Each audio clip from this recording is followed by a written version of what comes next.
there, eating fucking crab legs and caviar every fucking day, standing on fucking dead babies' heads. There's no fucking way I would ever get in a fucking town car. There's no way. There's no way.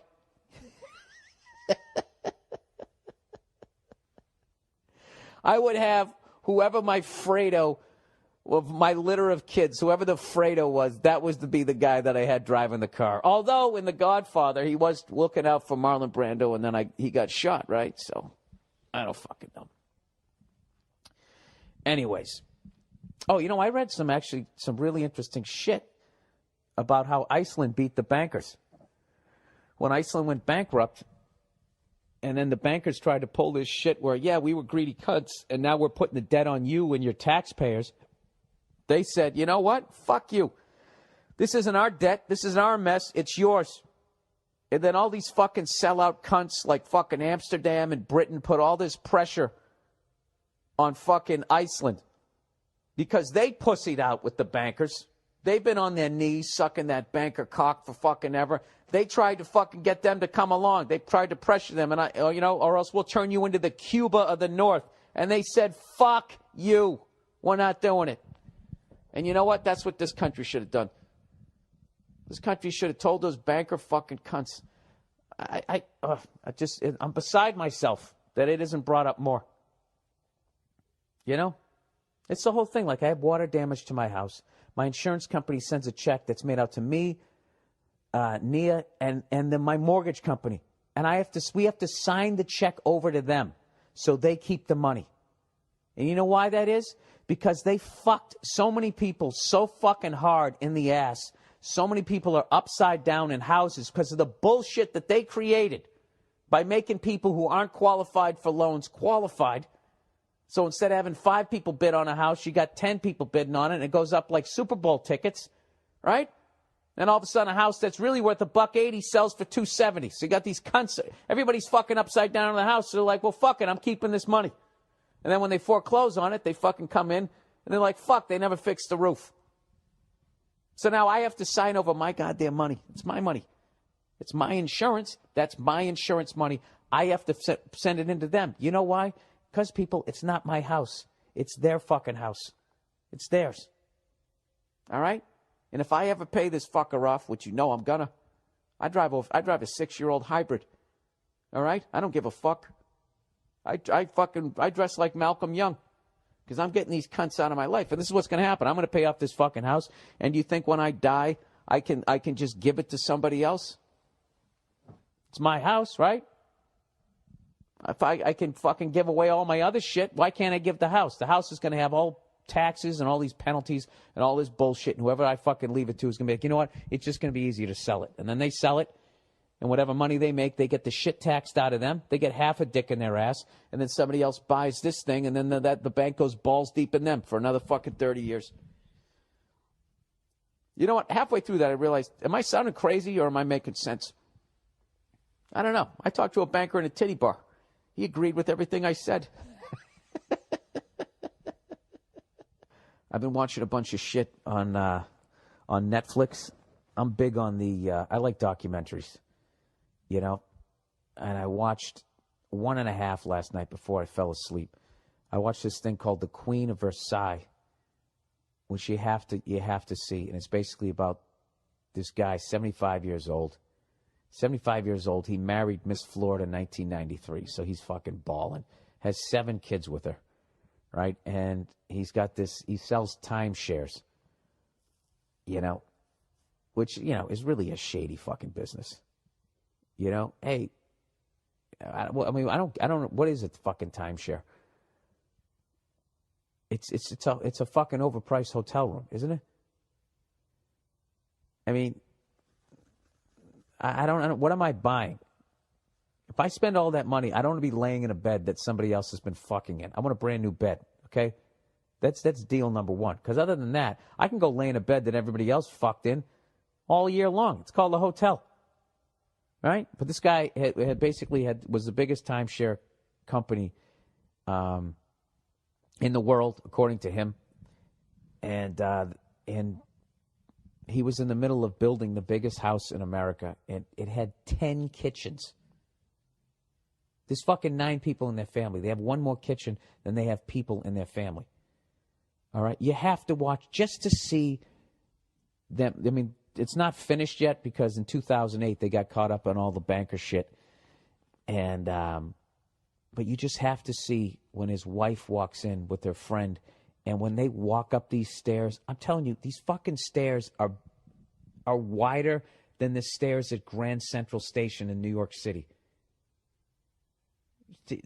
They go upstairs, and the fucking friend of the Miss 1993 Florida is like, because they haven't like put the walls up. It's just the framing of it. She goes, "Oh my God." She goes, "Is that your bedroom?" And she goes, "No, it's my closet." It's. But if you really want to see, okay, now a lot of people will watch the Queen of Versailles and go, "Look at these two selfish fucking people and all the waste and all that." Abso-fucking-lutely. That's on the fucking surface. But underneath all of it, you see a guy who doesn't want to declare bankruptcy and put that money on the American people and wants to fight his way out of it, and the bankers won't do it. Like, he had a building out in fucking Vegas. He put $350 million of his own fucking money in, and now he can't make the payments. So he wants the bankers to try and, give him some of the bailout money, and they kept all of it, because this is the thing. If they get him to default on that, they get to keep his $350 million and sell the fucking building all over again. And obviously this guy, he got overextended. He made the mistake of not realizing, what bankers are and what it is that they do. They're not your friends. They're not trying to help you grow your fucking business. They're trying to make every fucking dime off you as they can. And when it's over, you bust the joint out. I just started thinking about the fucking Goodfellas. Well, they start burning it down. But rather than burning the place down, it's you. The Ray Liotta and fucking Joe Pesci are fucking tying those little candle things to you. Trying to bang this fucking Jew broad over here. You can't help me out? What's the world coming to? And then you burn to the ground. That's it. But the building's still standing. And then they get some other group to go in there. And then they fuck them in the ass. I'm telling you. We should all, as civilians, you remember the ending of Scarface when they were coming over the wall? That's what we should be doing right now in gated communities, going to bankers' fucking houses. We should be dragging them out by the tassels of their fucking wingtips. New house. Dearest Billy Boy, keeping it short and sweet due to your undying hatred for reading out loud. I actually don't mind it. I hate sounding stupid. My fiance and I are moving into our first house on Friday. Any last-minute advice? Yes. Well, it's too late. You already bought a fucking house. My first thing would be drive less of a car. Wear less clothes. Everything less. And start knocking out the principal. All right? You got to start knocking that fucking thing down. And once you knock it down to a certain point, then they're going to come at you and be like, "Hey, do you want to refinance? You want to refinance? Look, your mortgage payment will go from $1,500 down to $1,200. That'll save you $300 a month." That's all a fucking scam. Okay? Do you really think there's somebody who works at the bank and his job, and he's sitting there going, "How can this bank make less money?" Oh, I know what. I mean, how long would that guy work there before he got fired? It's a scam. Because what happens is if you're like 4 or 5 years into your mortgage, they're going to refinance it, and your payment doesn't go down $300 and you're still 5 years in. It starts back at zero. All right? Now you have that payment for 30 years, and you're starting all fucking over again. So the $300 that you're saving each month, they're making more in the fucking interest in the long run because they sent you back to square one. It's all a fucking scam. I'm telling you, go to the gated communities and go over the fucking wall. Don't really do that, all right? I don't want to be held responsible for that. These are all jokes. Wink, wink, nudge, nudge. Here's a nice creepy thing. It's really not a nice creepy thing. It's just sort of a fucking creepy thing. So we rented this car when we drove up to Edmonton from Calgary. And we had the thing. Actually, we picked it up at the airport. And Yeah, we were driving over to the casino. That's what it was. Driving over to the casino, and I just look on the dashboard. I'm like, what the fuck is that? What is that on the I'm like, is that a camera? I think it was a camera. And I think it was pointed at us because there was nothing in the front. I don't know if it was the GPS antenna. I don't know what the fuck it was, but it was really creepy. So I, of course, threw a fucking newspaper over the goddamn thing. And when I got back to the hotel, I looked up about cars and cameras, and I found this article here. It says, is your rental car company spying on you and your driving? Here's how they do it. All right. Rental car giant Hertz has admitted it has cameras installed in about 1 in 8 of its cars in the United States. But those cameras built into Hertz's never lost dashboard assistant that offers routing help and local city guides have never been turned on. Give me a fucking... Really? You spent all that money and you never turned them on, you lying cunts? Hertz has said loudly and repeatedly they've never turned them on. Understand that Never Lost 6 was launched by Hertz in early 2014. The product has been out there for over a year, and only now is it causing flap, probably because most renters began noticing a creepy camera pointed at them. Understand, too, there are excellent reasons to worry about car rental companies spying on drivers, but very probably Never Lost 6 is not one of them. Hertz said it lacked the bandwidth to use the cameras anyway, but it has scorched so severely in the media flap of the past weeks that industry experts indicated that Hertz now would be just about the last company to spy on its customers. Does any of that make any sense? That you'd put a camera in there and then you wouldn't use it? You'd install a camera and, oh, we're just a little mom and pop place. We don't have the fucking bandwidth for it. Some of this shit's funny. They actually find some people like hundreds, sometimes thousands of dollars using this shit. And basically, you know, when you rent a car and they go, okay, you got to stay in the tri-state area or you're not leaving California, right? Some fucking guy, he left California, went to Nevada and then Arizona. And then they gave him I don't know where the fuck it was. He was slapped with a bill of $3,405.05 by adding $1 per mile to each of the 2874 miles he had driven because he had crossed the California state line into Nevada. To me, that's funny. Okay? Because that guy's a piece of shit. He lied to the car company. All right? I'm not just saying Hertz is a piece of shit. People who buy rental cars and they treat them like shit are also pieces of shit. But but to sit there and film people and then, you know, they're going to start recording conversations. Do you understand, like, in the future, okay, you go to run for president, like, what could, like, bring you down is some fucked up thing you said, some argument you had in the car with some girlfriend you're not even with 20 years earlier, and they just bring that up in the middle of the debate. Like, I think in the future, like, like, once you become a public figure, they will just have on a disc, you know, and it's all going to be logged. Anything you ever fucking did, like questionable shit, good shit that you did, all the balance, you know, they'll probably just have like a pie chart. Okay, here's his life disc, you know, and the good stuff is in whatever, green or yellow, man, right? All the nice, friendly fucking colors. And then the bad shit will be all in like red. I don't know if you're prone to depression, there'll be like some blue in there. And they'll just look at the big pie chart and try to judge it then overall what kind of a fucking person you are.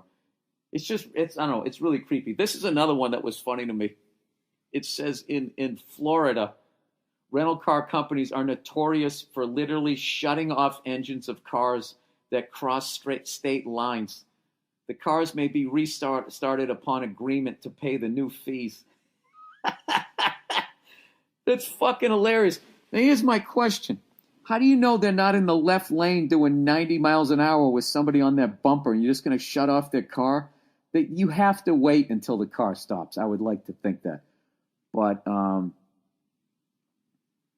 don't know. Part of me, I don't mind if they track you with the GPS as far as that and if you leave the state lines. I mean, that's only fair. You're fucking lying to them and the technology exists. But that shit to start recording conversations and videotaping you is like, I don't know, man. That really crosses a line. I don't know. Some people say, well, what about all these assholes texting and driving? They're killing people and that type of shit. There has to be a better way. What do you guys think? There's got to be a better way to keep.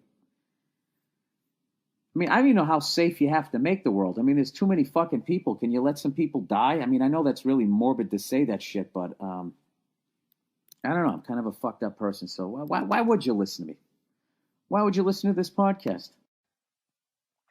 Here's some conspiracy theory for you. Somebody said, Bill, he wrote, they are watching. And I got trashed for talking about conspiracy theory. I've been trashed for talking about those automated checkout lines in the grocery store and saying that I'm paranoid and I'm afraid of technology and all this technology is just going to help my life and make my life more easier.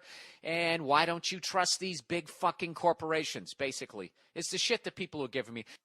So after getting trashed for all, talking shit about all these corporations and actually having the audacity to think that bankers were all trying to team up and have one world bank, to become the loan sharks for not only individual, but actual countries. Okay? Which is something that I was thinking about when I was at the Rose Bowl, stone sober. And I was sitting there on the golf course, and I was looking at these houses up on the ridge of this hill that actually looked down on the Rose Bowl, the granddaddy of them all. These people have a house that looks down on it. And I was actually envisioning that those were all bankers up there. And while the game was going on, and 104,000 people, or 96,000, whoever showed up for that game, were sitting there going fucking crazy. One of those piece of shit bankers up there could put his hand on his son's shoulder and be like, see all those people down there? They owe all of us money. They all owe me money, son. I'm getting a piece of all of their fucking paychecks. And they don't even know it. They don't even know that their daddy is looking down on them right now. Now, had I been drinking, that thought would have probably caused me to, entertain the thought of climbing up that hill and throwing a rock through one of the windows, which, of course, I wouldn't have done because even my drunkest, I am aware that I don't want to go to jail and get raped. And secondly, I'm not going to go all the way up that fucking hill. So what I would have done is I probably would have yelled at that kid with the light purple slacks. I would have commented really loud about that dude's fucking eczema flaking off into the back of his goddamn sweatshirt. So anyways, this guy sends me this email, and he says, Bill, the theys in this blog, when I say they are watching, are big business, not the Illuminati, but they are just as evil as any bank or secret society. They don't even need your signature. Listen to this shit. They don't even need your signature for these information gathering traderware programs to monitor everything from where the device is to what your heart rate is. What is traderware? That's the question I had. Your digital camera may embed metadata into photographs with camera's serial number or your location. Your printer may be incorporating a secret code on every page it prints, which could be used to identify the printer and potentially the person who used it. Now the fucking morons, the sheep out there would be like, yeah, that's in case you threaten the president. They're just doing it for the good of all people. If Apple puts a particularly creepy patent, I guess Apple's applying for this. This is recently applied for the use you can look forward to a day when your iPhone may record your voice, take a picture of your location, record your heartbeat, and send that information back to the mothership. This is traderware, devices that act behind your back and betray your privacy. Now, this is what the moron sheep are going to be to say. Well, if you ain't doing nothing wrong, what's the problem? That's the philosophy. That was the philosophy behind why they can record your phone calls now. If you ain't doing nothing, Tasty, you. Come on, frogs. If you ain't doing nothing wrong. Do you realize how fucking dumb that mindset is? So basically, as long as you do what the people in power tell you what to do, you won't have a problem. Do you understand how dangerous that is? Do you understand how fucking stupid it is to have that level of faith in the people who rule you? You know what I mean? You haven't noticed how much power can fuck somebody over? Like, for some reason, we only seem to focus on when celebrities get famous and then they wig out and start becoming these fucking mini tyrants. For some reason, people don't feel. They just have like this, because they wave the flag and they play those songs that make you choked up, that they never feel like that they'll have any sort of ulterior motive for this. This is the type of technology that allows a small group of people to take over the world. Something that sociopaths have been trying to do since the beginning of time. And they were never able to do it because at some point your army would be stretched too thin. Right? The Germans, the fucking Roman Empire, all that shit. At some point, the fucking Japanese, all of them. Everybody who's ever tried to fucking do it, at some point, it gets stretched too thin. So America, what we've done is we've done the we're putting this base here to protect you thing, that brilliant thing. That's how we got our world empire. So we just have a base. Then also we have these insane weapons where we can nuke everybody. So we were able to kind of do it that way. But the problem is when you really get into sociopathic thought and just like those people who are so into power that it makes their dick hard, is they want to know. They want to be able to see everybody, know what they're thinking, and know what they're doing at all times. Because not only are they psychos, but with that level of power becomes this unbelievable level of paranoia. Like those people with those houses sitting on the ridge looking down into the Rose Bowl. There's a fear. Like we sit there looking up at it and go, look, they got the fucking world. There is a fear of when you attain that level of wealth of losing all of it. And you begin on this quest to quiet your mind. You want to get a level of wealth and control in your life that you are guaranteed that it will never go away in your lifetime or your kid's lifetime or your kid's kids. So basically everybody that you know and love will be okay and you will be okay. You get into that psychotic fucking mindset. And you give those kinds of people this level of fucking technology, and you're going to have a problem. I think that's unbelievable that this shit is. So they have this website here, the EFF, Electronic Frontier Foundation, that is trying to fight these things being put into the tech, the cameras, the cell phones, and all that shit. Like the fact that there's a tracking device in your cell phone. Like, how come we didn't get to vote on that? How come we don't get to vote on that type of stuff? I don't want people knowing where the fuck I am at all goddamn times. Okay? And I don't need you to show me, oh, we caught this fucking child molester with that. So because of that, now everybody has to be like, give me a fucking break. They always have like, there's, a handful of good examples for that level of fucking control. And then there's a zillion bad ones. So I am 100% against this shit. And, there's always been evil people in the fucking world. There's always going to be evil fucking people in the world. And when you have this kind of technology, you're gonna stop. They're gonna stop small evil, like individual, a fucking serial rapist, which you definitely want to stop. All right. But the price we're gonna pay is you're gonna allow a Stalin or a Hitler, Pol Pot, whoever the fuck you want to, you're going to, with that level of technology, someone like that could get in power and run the fucking world. So, I don't know.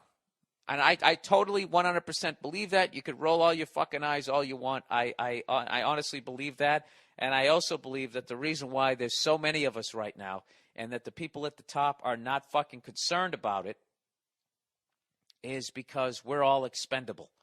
And when the waters rise up, the temperatures goes up and everything, they're not going to be the ones who are drowning. You can guarantee that they're using our taxpayer money to build some sort of something to make sure that they're okay. And I think that their bailout plan, because they know they can't stop people from fucking because it feels too goddamn good, and dicks and pussies are readily available to anyone. It's like air, So I think what they're going to gradually do is phase us out with robots and automated shit, which is why I refuse to use it. Now, how fucking crazy do I sound right now? Has there been anything funny in the last fucking 5? This is shit that I truly believe. You know, corporations own like the DNA of a grizzly bear. That's why they don't give a fuck that they're cutting down its habitat. They're like, I will fucking grow another one in a petri dish. We're trying to take over everything. And then wipe out, I think they're going to try to wipe out the poor and the middle class. Keep a couple of us, like a small handful of us, you know, the way that pandas are only in like zoos at this point or some shit. I don't know. Maybe I picked the wrong fucking animal, but that's the direction I think it's going. All right? There's your first crazy rant, which was based mainly in gut feelings and a couple of emails. But I truly believe that. Bill, dear Bill, recently I had to return some items at the mall. It was the day after Christmas, and I was with a girl I was dating. With the girl that I was dating. She wanted to return some shoes. So we went to the Journey store where the shoes were bought. When she got to the counter to return the shoes, the girl behind the counter asked her for her name, address, email, and phone number. Oh, my God. The amount of fucking people who actually give out that information. My girlfriend just gave the information over as soon as the girl asked for it. We were leaving the store. I remarked that I thought it was bullshit that she had to give away personal information to return a pair of shoes. She said it was not a big deal, but I didn't like it. All right. Why the fuck would you give somebody all that information? And just in case you're new to my podcast, just say, you can say no. Can I, I go out to buy shit all the time. Can I have your phone number? No. I don't even try to make it nice. I just say no. And then they go, oh, okay. Why do you feel like you got to give them their information? You're trying to buy something. I'm sorry, I can't sell you this unless I get your information. Well, then go fuck yourself. I'll buy it somewhere else. I don't even need it anyways. So anyways, he goes, next we go to American Eagle. You guys hit all the hot spot, huh? Then we went to Cinnabon. Next we went to American Eagle, where I had to return a shirt that was a gift. There was a long line for returns. Why'd you return the shirt? Huh? Did it not fit, or was it ugly as hell, or was it both? As I was waiting in line, one of the employees comes up to me with a clipboard with a little form to fill out. Now, is anybody else kind of getting the prison camp vibe here? You're standing in line to get processed, and there's a guy coming up. And what is your name, please? Your phone number?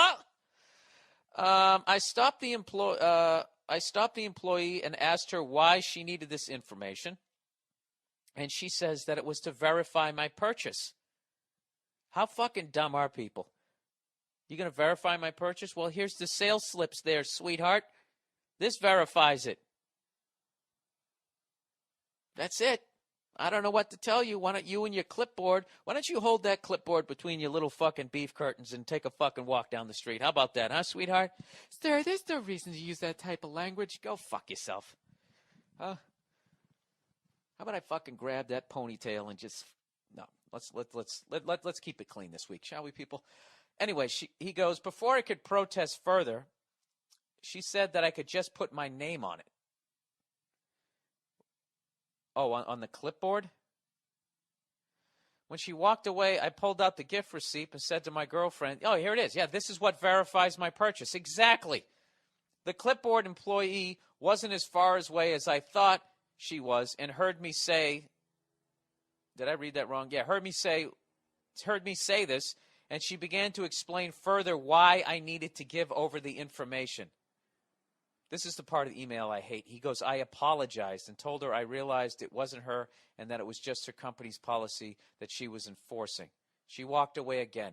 I felt bad, so the next time I saw her, I apologized and said I realized that she was just doing her job, but she ignored me. She was probably pissed because it was the day after Christmas and I was causing her grief, but she could at least accept my apology, you bitch. I love how you go from being totally liberal and seeing somebody's fucking side of it to being, yeah, man up, you cunt. Anyway, I got up to the counter and there wasn't any further problems. The guy at the register just took my name and didn't ask me for anything. I felt as though I had a small victory against the big corporations. Then this week, I had to go back to the store to return a hat my girlfriend got. Did you guys not make Christmas lists? Or are all your relatives blind? This seems to be a lot of returning of gifts. This is hilarious. You're returning a hat that your girlfriend got you. Dude, how horrific was that hat? Can you please send me a picture of it if you took one before you returned it? Picture one of those plaid Charlie Chaplin hat. I had the receipt, but again, the girl at the register asked me for my address and phone number. I said I didn't want to give that information to her. Immediately, panic sets in on her face, and she says that I have to. I said that I didn't have to the day after Christmas, and I wasn't going to now. Good for you. She calls over a coworker, and they both get defensive and hold to the idea that I have to give over my information in order to return a stupid hat, even though I had my receipt. I asked why, and they let me slide. Why had they let me slide on this before? And they maintained that I had to give them my name, address, and phone number. So what did I do in the face of corporate opposition? I caved and I gave it to them. You fucking pussy. Dude, the second you saw the panic on their face, you knew that they were going to lose. All right? He goes, I just don't get it, Bill. Why is a receipt not enough nowadays? It is enough. They say they need our personal information to verify a purchase. They're not, dude. They're not. All right? All of that shit, all those little save, you want to get one in our discount store, they're creating a file on you. They figure out what you want to buy, what they can market towards you, and then they take that information and they sell it to other fucking companies. Even though they say they're not going to, they sell your information. Your information gets up on the internet, and that's why there's all these creepy websites out there right now that have all this fucking information about you, about, how many siblings you have, your brothers and sisters' names. They all use that information to fucking, I'm telling you.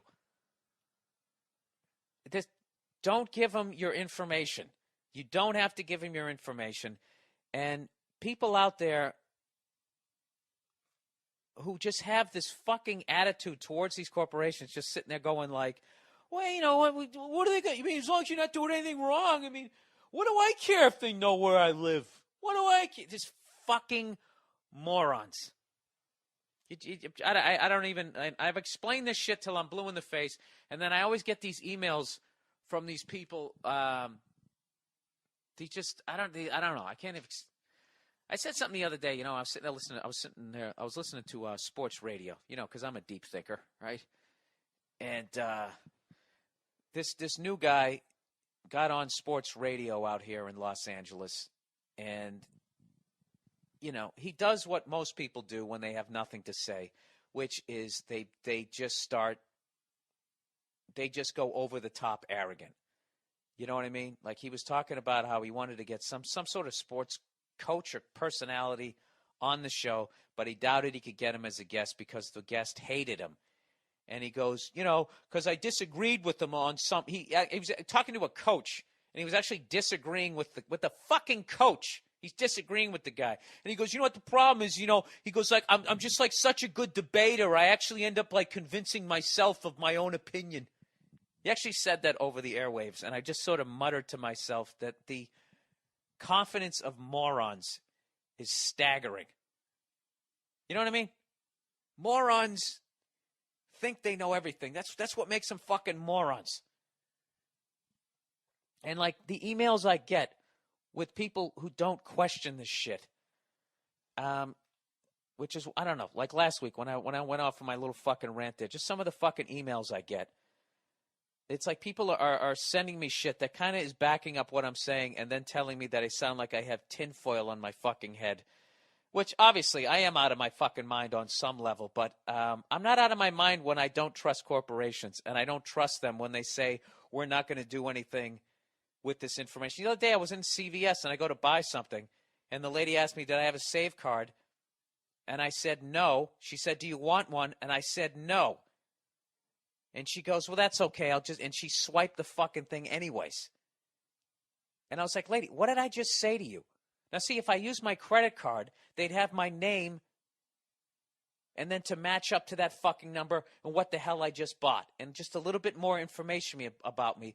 And my question to all you people who have this faith in these corporations, why does that person do that? Why are they so hell-bent on trying to make that corporation less money in that moment? They give me this card. You know, like everybody has those cards. So you're not saving any fucking money.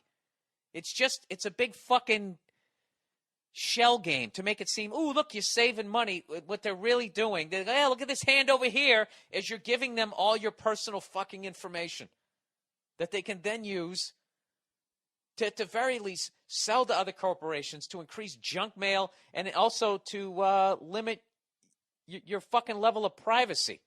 The fact that they can put all that shit up in the goddamn internet. People have been sending me these random websites where they have like your name and your address, where you fucking live and all this type of shit. It's like, how do you think that they get all that information? Do you think there's somebody sitting there with a phone book and just typing all of this shit in? I don't know. I don't fucking know. If some, that's what kills me. If some fucking random creepy guy, you know, you're standing there waiting for the subway, came up to you, asked you what your name, your phone number, and your address was, would you give it to him? No. But for some reason, you're inside of a fucking store, and there's socks and sweaters, and somebody has a name tag. Now, all of a sudden, you give them total fucking trust. You're out of your mind. So, sir, don't cave in. All right? All you just say that's unacceptable. That's unacceptable. I want to speak to the manager. What they're doing, it's not legal yet. It's not legal yet, but I can guarantee you there's somebody lobbying for it that in Washington. There's some sort of fucking high-powered lobbying group, I swear to God, is probably lobbying that from here on out we need to have a law that if you're going to return a hat, you have to give us your name, your address, and your social security number, just so there's not another 9/11. Could guarantee it. So, yeah, you don't have to. That's actually one of the highlights of my day. What I do now is when they say, do you have our little Savey Save card? And I say, no, I don't. Would you like one? No, I don't. I then say, and please don't swipe another one. You know? And then I try to pay with cash. I love cash. Cash is fucking anonymous. All you guys out there who are sitting there watching these commercials where they make it look like credit cards are so fucking easy, you're idiots. You're buying into exactly what they want you to buy into, which is a cashless society so they can keep track of where you are at all fucking times and every last fucking dime that you make so they can get their greedy little fucking hands on it. You're out of your mind, and you're giving up an unbelievable amount of fucking privacy by creating a paper trail everywhere you go. Everywhere you go, what you're doing, where you're at, you know? And the sea of morons who are going to sit there and go, well, if you ain't doing anything wrong. I mean, I guess maybe I'm a paranoid psycho. You look at all these fucking idiots who do reality TVs and they let cameras come into their house and they don't seem to care about it. Maybe the average jackass doesn't give a shit. But, sir, for the love of God, you know, in the end he says, I'm not crying conspiracy. It's very plain to see what they're doing. It's not malicious or evil. Yes, it is. It is malicious, and it is evil, and it is a conspiracy. They're conspiring to get everybody's information, find out what they buy, and they're lying to you saying that they're not going to share the information. It's everything that you're saying it's not. It is. All right? And that's it. That's 2 weeks in a row I'm on the soapbox. See, people, don't you like it better when I talk about sports? What else? What else did I want to talk about? What else was a big... Oh, you know what I started to watch? I started to watch, before I came down, I'm taping this Sunday night. I started to watch the Trump-Hillary debate. I mean, I just still cannot fucking believe these are our two choices. And, dude, Trump, I got to give it up to Trump, dude. That guy's one-liners are just, for a politician, Jesus Christ, he's fucking... He kills. The guy fucking kills. He's great on his feet. He'd make a terrible president. He's got no idea what the fuck he's doing or what he's even talking about. It's just like the dope versus the devil. You know, and I know everybody, that whole fucking, you know, that shit that he said, I just go up, I grab him by the pussy. I mean, nobody just does that. I felt bad for Billy Bush. You know, he was just sitting there. He's sitting there, some fucking unknown, 2005, you know. He's still kind of unknown, you know. Billy Bush, I'm going to talk about people who are in movies. He's not in a movie, you know. He's a talking head. Cut the guy a little slack. He's sitting there with the Don. The Don's talking shit. He's talking about women, you know, as guys do. I just walk right up and I kiss him. I grab him right by the pussy. You know, Billy's just like, this is Donald Trump. Like, you know, you get caught up in the fame. Oh, yeah, grab by the pussy. He just went along with it. You know, stay strong, Billy Bush. You shouldn't have deleted your fucking Twitter account, man. You should have hung in there. Fuck these people. They get mad for like 3 fucking days. You know what I mean? It's unfucking believable. He's going to get more shit for that than fucking Hillary's going to get for the goddamn, you know, classified fucking emails. Classified information through her own fucking email, and just somehow that all goes under the rug. I cannot stand. I can tell when Hillary's lying too. That smile she does, you can see it in her eyes when she's lying. And Trump is like, I just don't. He's like a fucking cartoon character. Like Alec Baldwin as Trump is more believable than Trump as Trump. That's how fucking nuts this guy is. So I started to watch it. Oh man, Trump had some funny ones. He said to Hillary, he said, if I was running this country, you'd be in jail.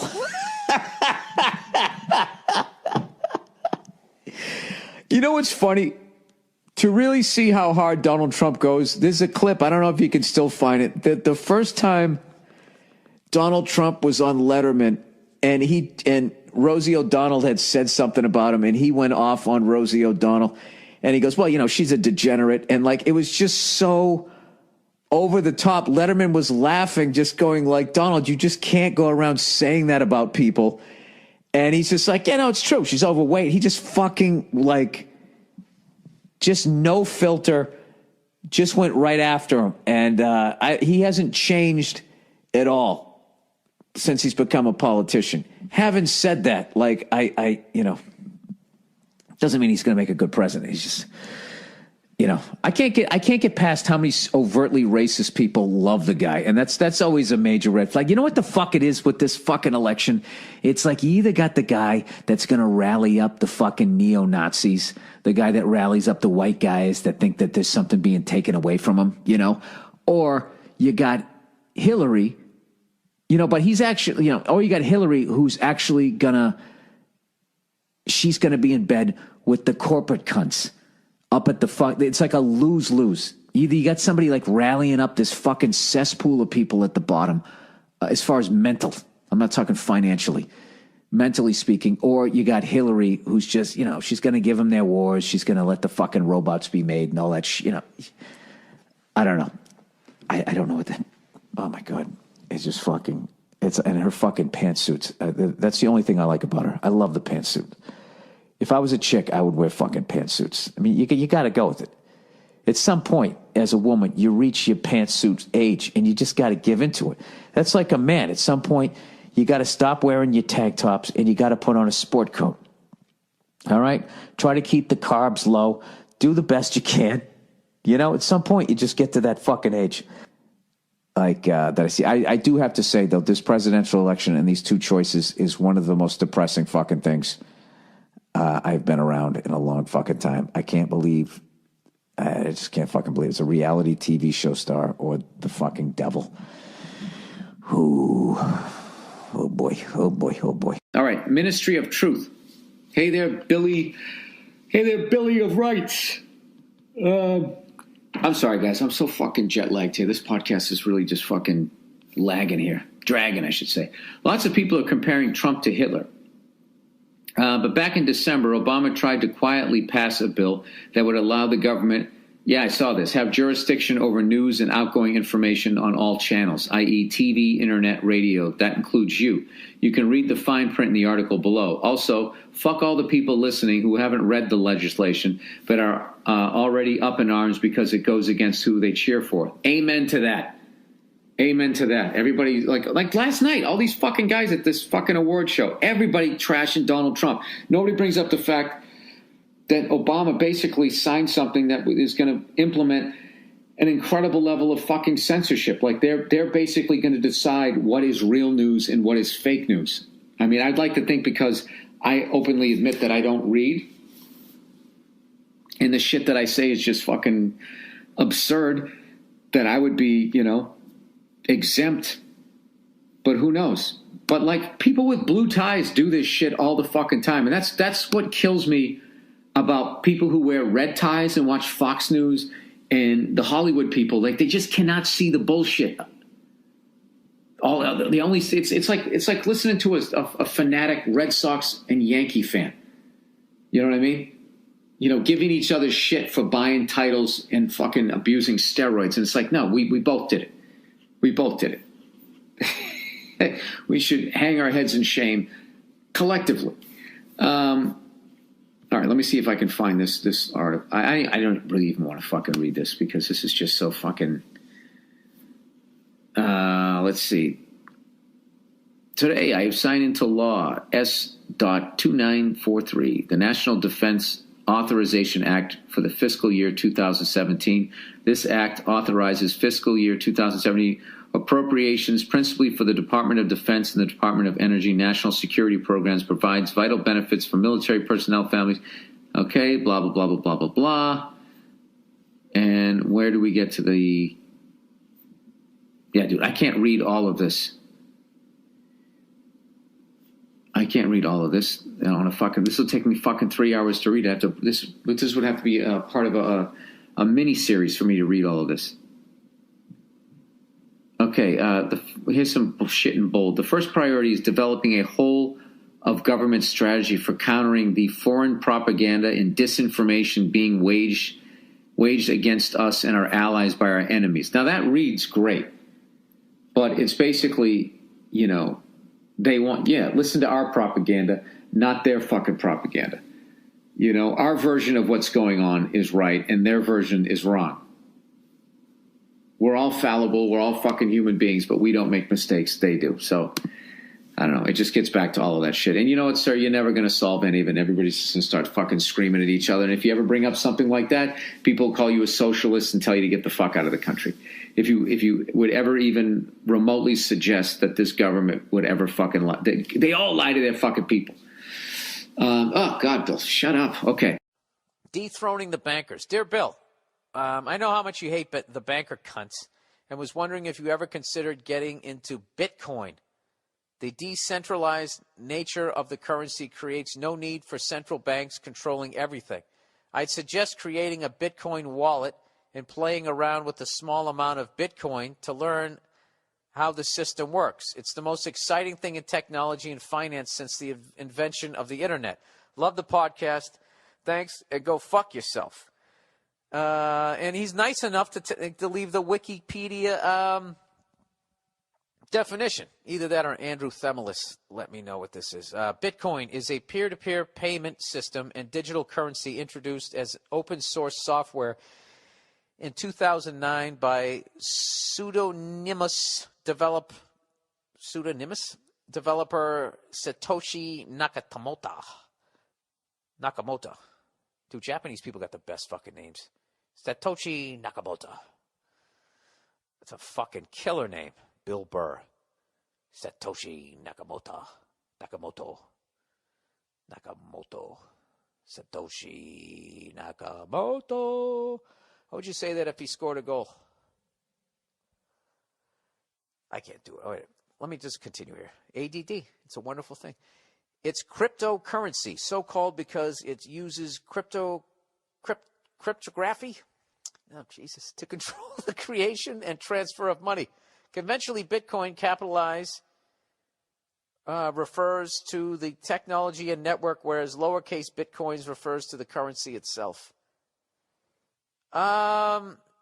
Yeah, well, the big problem with this is it's created by human beings.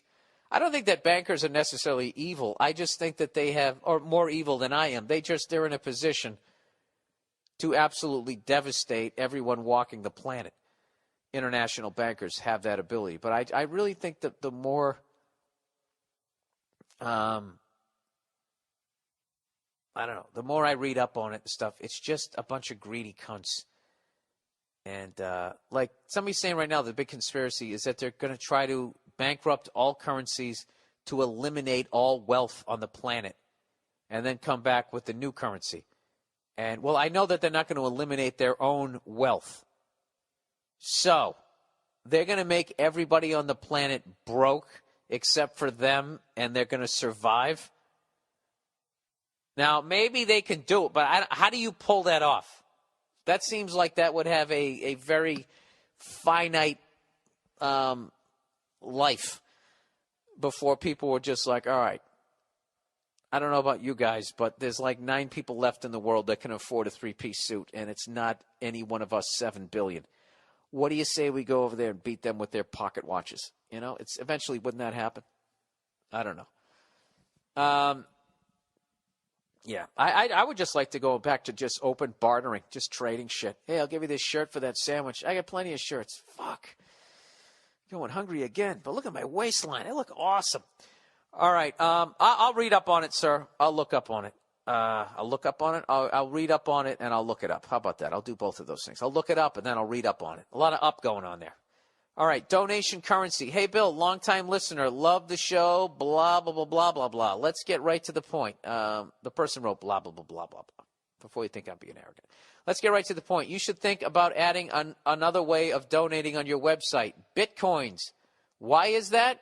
You have fans in places so fucking strange that you don't even know where it is on the goddamn globe. Go fuck yourself. I know where most places are on the globe, and I know their capitals. At least I used to. It's in my head somewhere. They use different currency, which might be a problem. Bitcoin is providing an easy way to... Is this a commercial? An easy way to transfer wealth. Use it and welcome to the 21st century. By the way, I'm from Poland. It's really cold in here. It's a second language. All right. I would think that if whoever starts Bitcoin, if they don't get murdered in the next calendar year, then it's just started by the bankers. Or they're just going to buy it up. They'll sell out, right? I don't know. I'm not going to fucking start using a new currency. All right? I saw what happened with the euro. I'm going to go with Bitcoin that started by some fucking hippie Japanese guy. Or even worse, a businessman Japanese guy. Jesus Christ. You can't tell me they're not still upset by the 2-piece we gave them back in the 40s. All right. French Revolution and bankers. Hi there, Billy Bandwagon. I've been a fan of the Monday Morning Podcast for a while now, and you were on the Crab Feet podcast. Oh, yeah, with Jay Lawson on the All Things Comedy Network, everybody. He said it reminded me of something. Pre-revolution France was almost identical to the way the U.S. is now. Oh, God, I hate when people keep predicting the demise of this country like they're giving us some sort of insight, like people in this country can't see it coming. All right? I'm not saying every mouth-breathing moron sees it coming, but, anybody who has any sort of intelligence, we see it coming, okay? All right there, Mr. fucking rubbing your goddamn chin. Actually, he's probably an American, too. All right, France in 1787 had grinding poverty, tax inequality, and was nearly bankrupt from the 7 Years' War. And then he writes, familiar? ? I'm not even going to read this fucking thing. You're already so up your own ass. Wow, I never looked at it that way. Wait, does history repeat itself? Gee, you're really onto something here, sir. Good fucking Lord. You know what's funny about this type of shit? Is this probably isn't even this person's thought. They're probably just regurgitating something else that they've read from a website, which I do all the fucking time. I do the exact same thing you're doing here, sir, except I don't go, familiar? Some people are confused. Why can't people just present a fucking an opinion without, like, patting themselves on the back about how fucking smart they are all the time? You know, you're a fucking moron just like me, okay? I'm going to read this and I'm going to skip over. Familiar? Does that ring a bell? Pot calling the kettle? Hoo, hoo, hoo. With your fucking smoking jacket, you cunt. All right, here we go. Jesus fucking Christ. All right. He goes, familiar? It should be. The modern U.S. actually has worse wealth and tax inequality than 1787 France and even pre-fall of Rome. Dude, this is all old shit. I've already heard this theory a zillion times before you present it. And, and I'm not going to fucking read this and get all fucking depressed because I understand this. This is why I got out of conspiracy theory and just got a dog, and I'm sitting here watching the bread and circus of fucking sports like I never have before, because there's no way out of this. Rather than present this shit to me, I want you to write back to me and give me your solution. You give me the fucking solution rather than pointing out the fucking obvious as you rub your goddamn chin. All right? Jesus fucking Christ. All right, sorry. I was having such a great goddamn day. Hey, what's going on? It's Bill Burr, and it's the Monday Morning Podcast. Sorry, for the fucking March 2nd. I got to tell you something. Oh, I'm coming out of the gate this week, people. I just did like 8 minutes. A great fucking 8 minutes, a great fucking riff, the whole goddamn thing. And then I look down and the fucking goddamn stupid-ass fucking thing isn't even on. You know why? This is the exact same fucking device. I had the Olympus LS10. Now it's the Olympus 14. And wouldn't you fucking know? They couldn't just leave well enough alone. They got to add like 20 fucking steps and some stupid broad's fucking voice in there telling me what I know I'm doing. So I fucking riff for like 8 fucking minutes and I find out the thing isn't even fucking recording. I hate technology. Okay? I don't understand why do we keep going forward. All right? We got enough shit. This is as comfortable as it's going to fucking get. Why can't we just have the shit, and this is how it fucking works, and when you figure something out, you know how it fucking works. Jesus fucking Christ. I told you guys, and I fucking will never stop bitching about these things. I fucking was talking on my podcast saying how, I needed a new pair of fucking headphones one week, right? So some fucking person who listens to the podcast ended up sending me a pair of fucking wireless fucking headphones. Wireless fucking headphones. And I gotta tell you, I've never had more fucking problems with something in my life. You fucking sitting there, my whole life, headphones fucking work. You plug them into something that's charged. The headphones never, the amount of fucking times I sat there with my phone listening to fucking music. My phone is charged, and then the headphones went out, and I couldn't listen. It's just fucking, why did you add that step? Electronic pencil sharpeners and all that shit, and now it's just something that's gonna fucking, that drives me up the other one, the other pencil sharpener, you could buy a pencil sharpener once, and you could have that thing for 100 fucking years. And little kids could walk up and be like, oh, this was my grandfather's. When he used to, fucking sharpen pencils and when he built stuff. When we still had good wood in this country, right? It wasn't all wet because it was brand new fucking trees. It was old shit. Oh, my God. Dude, I was in such a great fucking mood. It's completely changed the whole fucking vibe of this goddamn thing. Anyways, let me relax. Calm down. Let me try to get back to where I was. I was in such a fucking great mood because I'm back out here in Los Angeles. Let me make sure this thing's recording. Let me make sure everything's okay. The goddamn nerve center here, Fuck. All right, from Turkey. I'm sick of being called a delusional conspiracy theorist by my family and my lady. He said, I live in the Republic of Turkey. Maybe you've heard that there was a coup here last year. Yes, I did. I put it in quotation because it was the most pathetic attempt in Turkish history. So it didn't go down like the Ukraine. Long conspiracy short, your guys were losing control of our guys, whom they installed here to have a nice little proxy to the lovely oil desert's downtown. I already love how this person is thinking. So they try to pull the carpet from under our guys because God knows they can't pass aggression wars in your Congress anymore since you American citizens are woke as fuck now, thankfully. I guess we're not because I don't know what any of this means.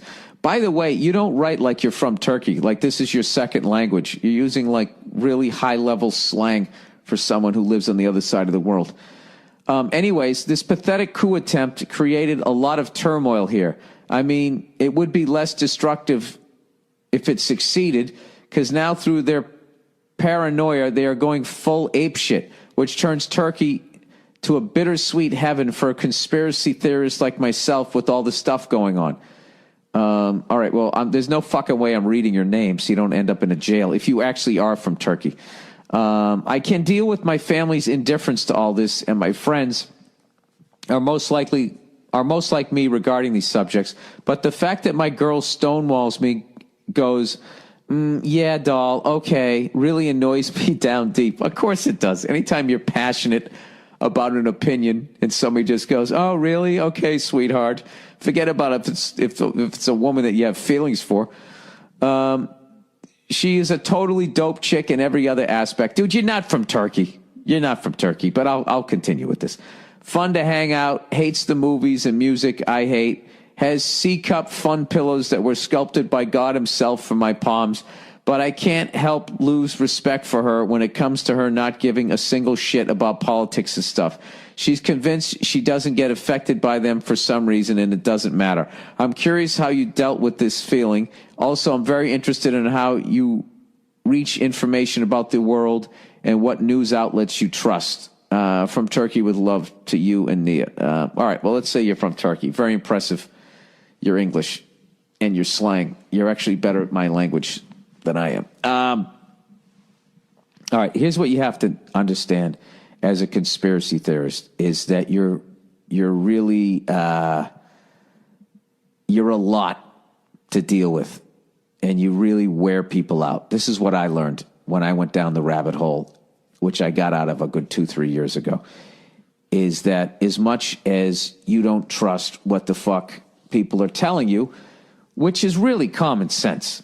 And I'm not saying there's a bunch of fucking crazy people living under a mountain pulling the strings. But what I'm saying is that everybody is spinning this shit because everybody has their own agenda. So you don't, like if you fucking showed up to a 2-car accident, okay, both people are going to spin it in a way, even if one person was 100% right, they're still going to spin it. So there's no fucking way that, they can be perceived. They're going to spin it just because the other person is spinning it, just to offset their spinning of it. It's like listening to that whole fucking Russia hacked into our shit. You're going to listen to the Democrats spinning it, the Republicans spinning it, the CIA spinning it, and then fucking Russia, their spin on it. So at the end of it, who the fuck knows what happened? I just love how our country is acting like we don't spy on Russia and we don't try to influence elections around the fucking world, and we haven't placed people in power, taken people out, and all of that. It's fucking hilarious. All of a sudden it happens to us, and it's a big goddamn tragedy. So I would say respect the fact that she's not into politics. I'm envious of people that can then, I kind of did that after a while. Like, after a while, it's just like you're screaming into a tornado. All right? It's way bigger than you are. There are people out there that have the ability and the influence to fucking, I guess, turn shit around, but I'm not that guy. I'm just some fucking guy ruining your beer at a bar by bringing all my delusional, paranoid fucking thoughts, whether I'm right or not, which I was probably right on a few things, like Mel Gibson in that movie where he drove the taxi cab. I was probably right about a few fucking things, but I don't know what they are. So all you're doing is just annoying the shit out of people. And I have to be honest with you, if your girl actually loves you and she's to the point of responding of, yeah, doll, okay, I think you've probably worn her down. I bet she didn't say that in the beginning. She probably listened to it, and you probably freaked her out, and you don't have a solution. You're just saying all this fucking shit that's just going to ruin her day. So maybe that's her defense mechanism. And what I'm doing is I'm not going Dr. Phil here and just siding with the woman, because I don't have a female audience, unlike that fucking dishonest cunt, right? You need to do what she says. Woo!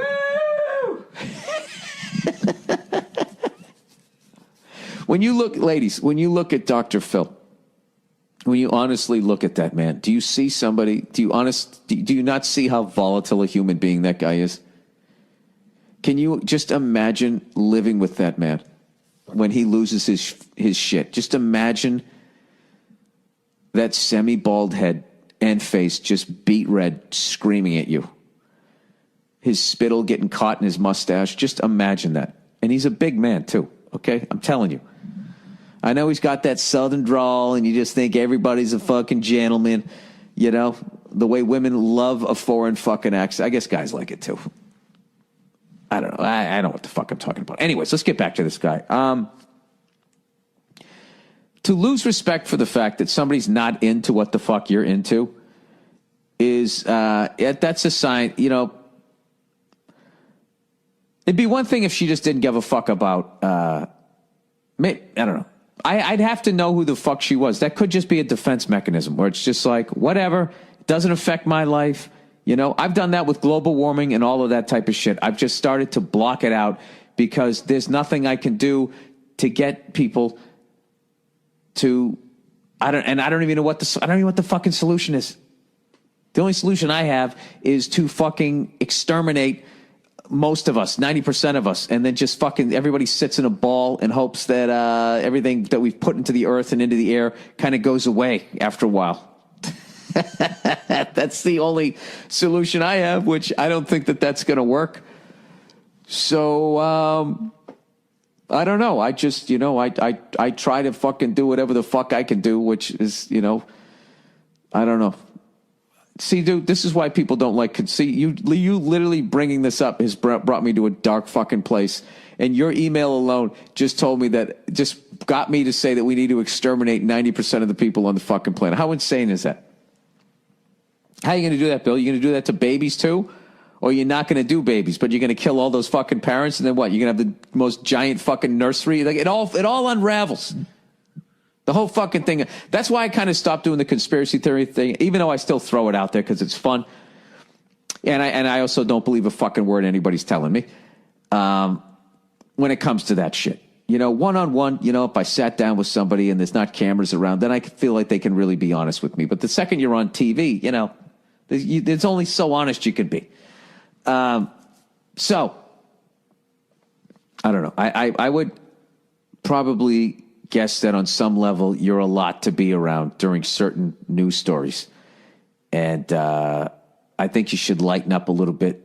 Take your girlfriend out, go get a fucking ice cream, and enjoy the fact that someone as beautiful as you're saying she is actually can tolerate you and your fucking theories.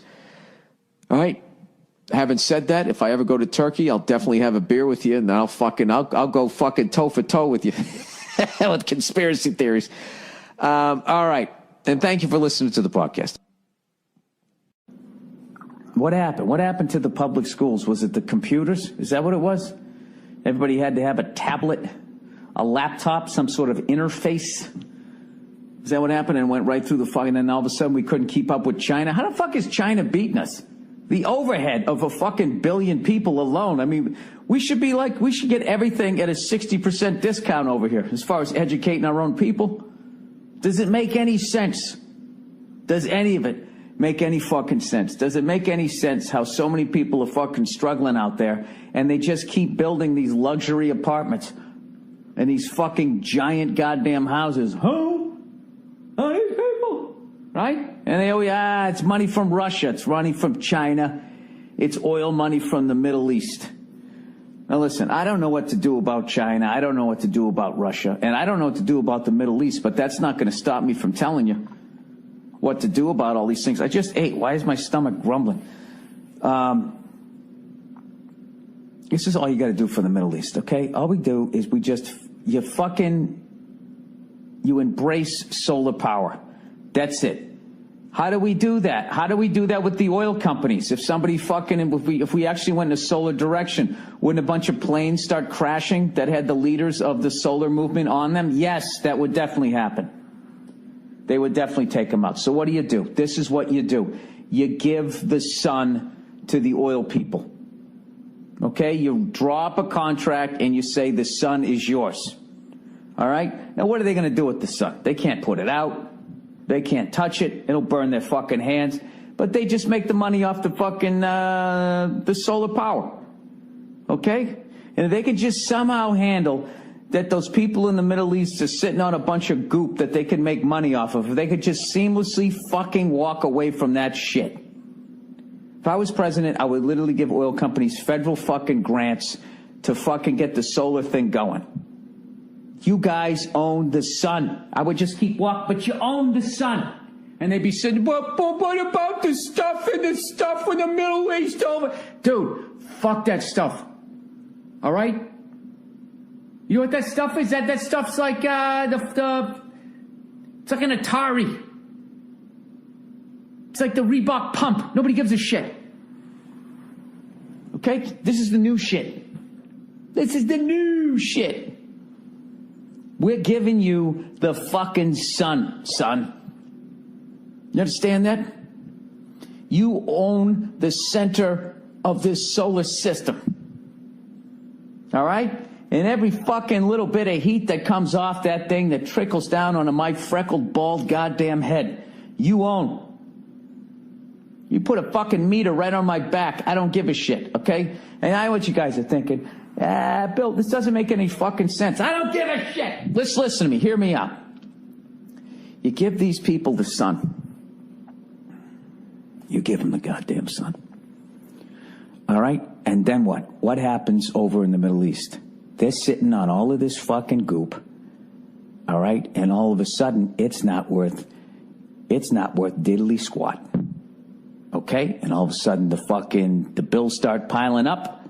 They don't know what to do. They start selling their properties over here. They want to give money to the terrorist groups. They don't got the money to do it. You fucking bleed them dry. Then that's it. And then they go back to doing whatever the fuck they want to do over there. God forbid they live their lives the way they want to live it over there.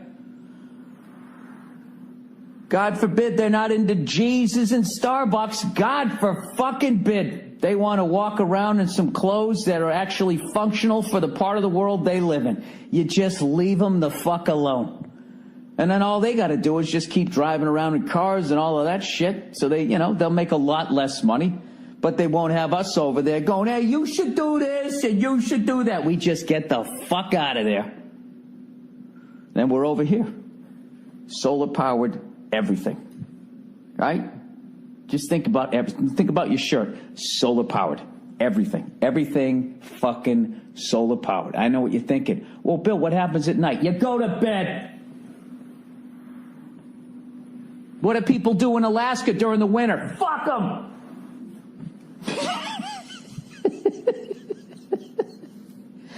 We gotta get out. We gotta get out of that place. If it's the last thing we ever do. It's bankrupting us. It's making very few people a ton of fucking money. It is bankrupting us. You cannot solve that shit, okay? So, now that we know you can't solve it, because I said you can't solve it without doing any research, now that I've established that as a fact on my own podcast, the only other reason to be over there is they're sitting on all that goop. But now we don't need the goop. The goop is on fire. We don't give a fuck. Keep it. Right? You give the sun to the oil companies. That's it. Just go total solar power. You know? Jimmy Carter, that Georgia peanut farmer, he said it 40 years ago. He said, we are addicted to oil. We just kept going and going and going. And now look at us. Now look at us. Spending all this fucking money over there. They're giving it to the cunts that are shooting shit at us, right? And then we're shooting back at them. They're making all this money. And then they come over here and they buy a 50,000 square foot house. Overlooking our shit. Hey. We overlook you. We're up on the hill, not the other way around. Huh? You give them the sun. Oh, God, you guys, I'm telling you, I would have that. I would fucking sell those oil guys. I would have a meeting under a mountain, wherever the fuck you meet with these fucking people that really run shit. You know, you're underneath the mountain, you got this fucking underwater waterfalls and shit, right? There's like these Planet of the Apes fucking things walking or whatever the fuck goes on underneath that thing, right? And you just tell them, is that shit? Oh, I can't do a waterfall. What am I fucking, the dude from Police Academy? I can't do that sound effects. Gentlemen, I came underneath this mountain tonight to give you the sun. I'm sorry, I don't have my proper recording equipment here. I can't do my Illuminati meeting. You give him the fucking sun. You give him the sun. Give him the fucking sun. Boop, boop, boop, boop, boop, boop. That's what I would do. Instead of going over there talking about evildoers and doers of evil and fucking this, that, and the other, you pack the whole fucking shit up. That's it. You pack it all up. You send over 10 cargo planes. You bring the men and women of the armed forces. You bring them home. Right? You say you can keep your goop. You can keep your sand. But I want some of those cool clothes. I like the clothes they wear over there. The giant open-ended onesie, whatever the fuck you call it. I think those things are cool, man. I want one of those. Can I buy one of those without offending Muslims? Could I talk my way out of a beheading if I put one of those on? Just be like, look, man, I'm a redhead. It was hot out. Look how pasty I am. What am I supposed to do? Then they get in my face. You blew it. That's it. That's all I wanted to say today. Give the oil companies the sun. You give it to them, and then the whole fucking thing is over. Whatever. I believe I can fly. You give them the sun, everybody. I'm telling you, that would turn this country around. Turn this country around. Just give them the sun. That's it. So anyways, I flew the other day. Flew up along the coast. We went by the Pacific Palisades. And you're just sitting there looking. That's the whole give them the sun shit came from. I said, look at that fucking house they're building. This house was the size of this house. I looked at it and I said to the instructor, I go, that looks like they're building a fucking mall that I would never go into. Going like, that's going to be too crowded. And it was somebody's house. It was going to cost $500 million. And there was some prince of some fucking country in the Middle East, was going to move. That's like his fucking house on the other side of the world. That's his cottage. And that right there, I was just like, how much fucking money are we giving to these people? It's time to give the oil companies the sun. That's all you do. So they're still in control of everything. They could give us empty threats. Well, shut it off! Like they could do it. All right, global warming scam. All right. Global warming scam. Okay, this is like something that people keep sending me. And they keep sending it to me as if my opinion has any sort of scientific background. I'm just basing it on scientists. That's all I'm basing it on. And that fucking 2.5 times the size of Texas and 2 miles deep swirl of garbage in the fucking Pacific Ocean. That how just about every fish has some degree of plastic in their fucking system. Okay, but none of that has to do with temperature. Love your show. It's really refreshing to hear someone in show business actually talk about some very important social pertinent things. When the fuck do I ever do that? Like what? Football? Three-toed sloths? Flopping your dick on the bar? These are important to you?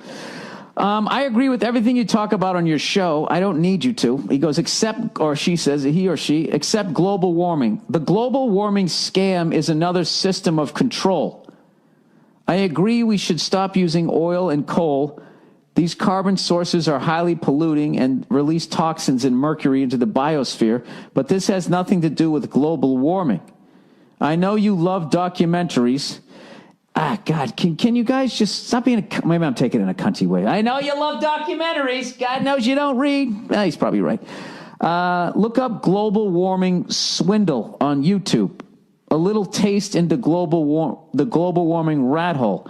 There's a ton of other information on the web that exposes this bullshit scam. Good luck and looking forward to hear what you have to say about this. See, I don't get that. I'm supposed to just look up a bunch of shit that all agrees with the other side and then the other side's wrong? That's like me saying to you, look up all this shit about global warming and how we're affecting the climate. And I'm looking forward to see what you have to say. I would think that the fact that in France, all the leaders of the world just got together with all these scientists and all that, and even on the right, who have been saying it's bullshit from day one. From day one, they were saying it's fucking bullshit.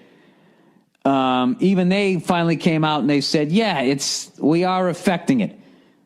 And then they were like, but it's too late to do anything now. Like, that's what they came out with. So why would they be doing that?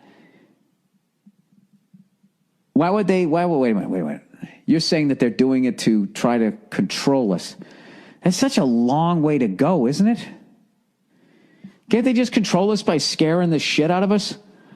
The normal way? Like, oh, there's this group of people that doesn't have planes or a boat, and they're coming over here to get us. Like they've been doing for 15 fucking years.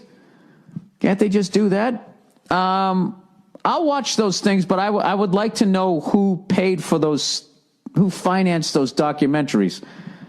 Because if they're companies that are getting attacked for it, there's obviously, getting attacked for the pollutants that they're putting into the atmosphere, then, they could be going, well, we need to get this off of us by putting the real information out there. But generally speaking, as a rule, I don't believe corporations. I just don't. People in general. I mean, I'm full of shit, right? Why the fuck would I believe? I'll watch it. You know what? You know what? This is the thing. I actually hope you're right. Because then I can have a lot less guilt and just go out and buy some fucking goddamn V8, man. Get out there and fucking drive around, do some donuts. P.S. Global warming carbon credits are controlled by the same crooked bankers that are fucking up the world economy. Well, I kind of think like the bankers, don't they control everything? They kind of own everything, right? Are we still making payments on the White House? Do they have to refinance that? I know it burned down in the 1800s. Who knows? Of the week. Bill, you often talk about conspiracies. Yes, I do. This may or may not fall into that category, but it definitely pisses me off. I love this guy already. I don't know if this is a conspiracy, but it fucking pisses me off. Eyeball to eyeball with you so far, buddy. All right, I get my cable and internet service bundled together from Time Warner. Last month with my bill, I got an insert stating that they were modifying their privacy policy. Basically, it states Time Warner reserves the right to distribute my internet content with or without my consent. From my understanding, this could mean anything from the searches I requested from Google to the websites I have been to. What rights do we have in this country anymore? Just venting. All right, dude. Yeah, absolutely. Basically, what they've been doing the entire fucking time since the beginning of the internet is now becoming legal. So for all you people out there who always thought like I love when you watch like those talk shows and they talk about sexting, like your text messaging, I want to fuck you from behind, whatever. Why that's sexy, I have no idea. Do you think their thumbs tremble? But whatever, I'm not going to judge. Or like they talk about Skype sex and they'll be like, why do these people do this? Why would somebody who would never, and they always bring a psychologist on, right? And they always have a beard, so you know that they majored in psychology, right? And then they always say the same shit. And they'll be just like, well, it's the anonymity of it. They feel anonymous. And in that situation, they do things that they normally wouldn't done. Well, first of all, people, it's not anonymous, you dumb fucks. It isn't. They're just saying it's anonymous. They just said it. Well, you don't think that they're building a file on you? It's all these fucking morons who've lived a life of the straight and narrow, get on Skype, and they stick their junk right in the camera. You're an idiot. You're done. You're already done because they're building robots right now to fucking replace all of us. And what did you... But they're going to keep some of us because somebody's got to oil their fucking robot joints. And what did you do? You stuck your dick in the camera. You're processed. It's over. It's over. You got to take the driver's test. I wouldn't even study. You're fucking finished. You're going to get processed just like those people in that fucking movie with that guy who just died. I can never remember the name. What's the name of it? Patrick Swayze was in it. Blood Force Thunder. New America. What the fuck was it called? Here come the Russians. Piss in the radiator. All that hatred's gonna Gonna eat you up. Keeps me warm. Remember that? Ed Bagley Jr. was in it? No, he wasn't. The fucking, the kid who was in Soul Man was in it. And he shot his friend. Avenge me. Come on. Red Dawn. Jesus Christ, Brian, you're a fucking director. Do you get that, man? When you get like you that panic, that brain panic? Yeah, I just got it. Okay, you just got it? Okay, good. I thought it was only me. Yeah, absolutely. Know this, people. If you want to watch porn, like porn, the porn industry is going through what the music industry is going through right now, where all of a sudden the shit just became free. All right? So now everybody's fucking whacking off on the internet thinking nobody's watching what you're fucking rubbing your shit out to. They're all watching, and they're building a fucking file. All right? You think already, haven't you noticed why the presidents keep getting worse and worse, and they keep fucking getting on their knees and blowing the banks more and more? It's because of the internet. All they got to do is break out their internet file and show them some of the shit that they know that they jerked off to, and it's over. It's fucking over. You got to do everything that they're going to say or they're going to expose you. They don't even need to take you to Dallas anymore. That's old school. That's why Kennedy got shot in the head. If there was an internet, he'd still be walking around talking right now, cutting a ribbon at his fucking library, shitting his pants.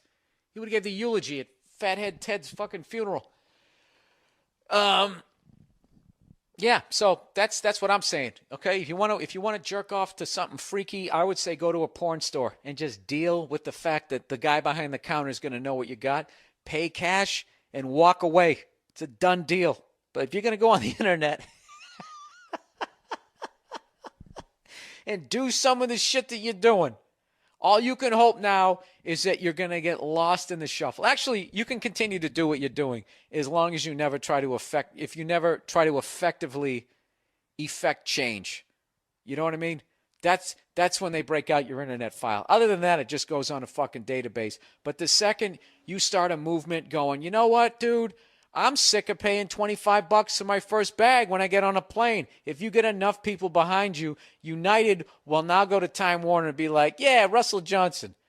Yeah, open his file. What does he jerk? What's the most fucked up thing he's jerked off to? That is the end of the movement. Because then Fox News will get it, and they'll just be, it turns out Russell Johnson jerked off to a tranny and a midget last week. This is the guy who's going to lead us? I mean, don't get me wrong. I'm doing Glenn Beck. I don't. That fucking guy. Jesus Christ. I respect those guys because they're in show business. I just wish, maybe they can't admit that they're in show business. It's like wrestling. For the longest time, they couldn't say that it was fake. But now, at some point, come on, just say, look, we're doing fake news. We know who's going to win in the end of this shit. Oh, no, it's all horrible. All right, how much time are we up to here? Internet privacy, everybody. Hey, Billy, thought you might like this. A private internet access provider took out a full-page ad in the New York Times calling out 50 senators who voted to monitor the public's internet activity for financial gain. What? People care a lot about their public image, and I think this should be done more to combat assholes. Let me click on this thing. I can't click on it because I'm not on the internet. Hang on. Let me try and find this here. I got to see who the cunts are. Who are the cunts that's signed onto this? All right. We are the cunts. We don't give a shit. All right. Hello, world. These are the 50 senators who voted to monitor your internet activity. Oh, Jesus Christ. I can't read them. They're too fucking small. All right. Oh, Jesus. What are they, all Republicans? Dude, the way they vote, man, because there was probably something else that was pro-conservative. That's the only reason why the fucking Democrats didn't. It's so fucking Hatfield and McCoy's. It's basically, it's all Republicans. Representative from Tennessee, Alexander. Representative from Wyoming, Barrasso. Blunt from Missouri. Boozman from Arkansas. Burr from North Carolina, you fucking piece of shit. Ruining the name. Caputo from West Virginia. Cassidy from Louisiana. Cochran from Mississippi. Collins from Maine. Corker from Tennessee. You know what? I'm gonna just retweet this fucking picture. Jesus Christ, Republicans, all Republicans. Cruz from Texas, Crapo from Idaho, some hell of a names, Dames from Montana, another one from Wyoming, NZ from Wyoming, Ernst from Iowa. This is all of this shit. All Rubio from Florida, Purdue from Georgia, Portman from Ohio. This is all saying it's fake news. It's all fake news. It's basically, who's kidding who? News, it's propaganda. It's bullshit. It's bullshit. But what they want is their bullshit in your brain. That's what they want. So what they want to do is gradually take control of this shit. And they're going to make fake news. Basically, your opinion of what's going on, they're going to make that like illegal to do. And they're probably looking over at China going like, hey, China, how the fuck did you do this? And China's going like, all right, this is how we did it. So they gradually do that, much like the Nazis were looking at us going like, hey, how did you do that shit to the Native Americans? Because we want to do that to the Jews. Now we're going to do that probably I bet the fucking higher up 1% cunts, the people who make profit off of war and everybody's misery, I bet they are envious of the internet in Red China the way, you or I is envious when somebody drives down the street by you in a fucking Ferrari. I don't know. All right. Well, I'm good for that person that put that up there. That's fucking disgusting. I wonder what was linked to it, though. You know what I mean? Because it's never just, in defense of all of those fucking people, it's never just one thing, which is another bullshit thing. When they vote for something, shouldn't it just be one thing? Should we or should we not vote for solar power? It should just be about that. But then they tag all this other shit onto the bill, which is that's how they get everything through. And then it's always like, something completely fucked up. And then when that person goes to run for office, they voted for the bill because they're into solar power. But then the thing that the appendix that they put onto it, they can be like, this guy doesn't think kids should have ice cream. He voted against that. It's like, no, I voted for alternative sources of energy to bankrupt the terrorists. Yeah, I got to be honest with you. I don't read up on a lot of the environmental stuff because it's too fucking depressing. I love animals, man. I love the earth, man. I don't want to see fucking sea life dying and all that shit. I don't know. I don't know there's just too many of us. It's just like, I think a plague is coming, or I actually think that the robots will be in control of the upper 1%ers, and they will gradually take all of us out. And then what it will be each one of those Illuminati guys will have their own robot with all the answers. I mean, it's a fucking, it can play guitar like Jimi Hendrix. It can design the most beautiful architecture. It's the greatest farmer. They just, whatever you need it to fucking do, it can do. So you'll never go hungry. You'll always be entertained. And on top of that, it'll be the best looking chick you've ever seen in your life, and you can fuck its brains out. I mean, right there, if that's not going to be the extinction of all the regular people like myself, I think that's what's going to happen. And then the earth will gradually cool. With all of our deaths, the Great Barrier Reef will come back. And the upper 1% will have what they always wanted, complete control. But I actually think they'll get bored after a while. There's nobody to oppress. There's nobody to look down on. That's actually a fascinating fucking movie, wouldn't it be? Like, there's just no more challenge, right? And those robots know how to they can grow an ear in a petri dish. Eventually they'll be able to grow all vitals. You know what I mean? And then you can just live forever. What would you do? What would you do? There's a reason why you die. You just run out of shit. What the fuck would you do? I would just keep learning shit. It's like, all right, for the next 80, every 80 years, you just pick being something. All right, this 80 years, I'm going to be a gearhead. I'm going to learn how to take a whole fucking car apart, put it back together, make it fast and loud. I'll just learn how to do that shit. I'll have the robot right here. It knows everything. It'll fucking teach me how to do it. And then once I get it down, and I do that for a while, fucking learn every instrument, learn every language. You're eventually just going to run out of shit to do. And you just be looking at your robot just going like, dude, I know this is fucking nuts. I know we've been together now, sweetheart, for fucking 800 years, but could you do me a favor? Do you want me to kick you in the balls? No, sweetheart, I don't. It'd be funny if even though it totally looked real, and totally felt like a real person, but they could never perfect the voice, so it still fucking talk like that. You are the best I've ever had. Just like, bitch, stop talking. You're killing it for me. You'd have to just say to the fucking thing, look, 800 years, okay? I'm coming up on 800 years. All right, I've lived more years than Hank Aaron hit home runs. Could you do me a favor? On my 800th birthday, I know what I want. Okay? Could you just choke me to death, please? Don't not compute, and they won't kill you. And then your punishment is that you live forever.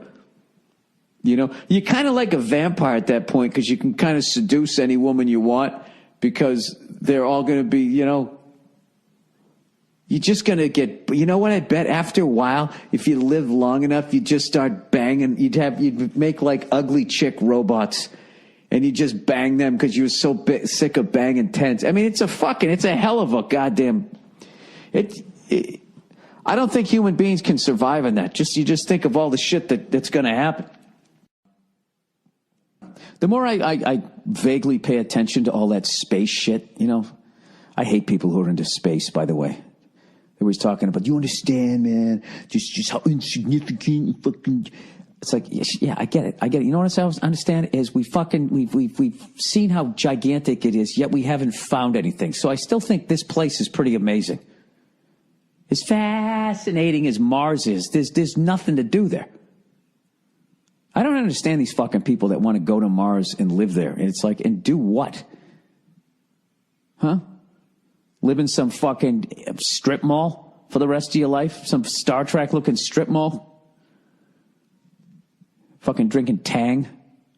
Just so you can say, oh yeah, that's your big fucking move. People want to live on Mars. That means they suck at everything else in life, right? They got nothing, You know what it is. You graduate high school. You want to come back someday, right? Smoking a big cigar. Going, hey, yeah, I was that guy who used to push around the playground, but you know what I did, right? I did things. And now I smoke this and I drive that. And see that over there? That's fucking me. Admit it, I matter.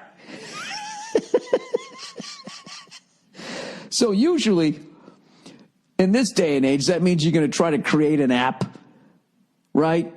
You're going to fucking, I don't know, you start a website where you curate videos and fucking news. I don't know what these fucking millennials do, but I think if you suck at that, right?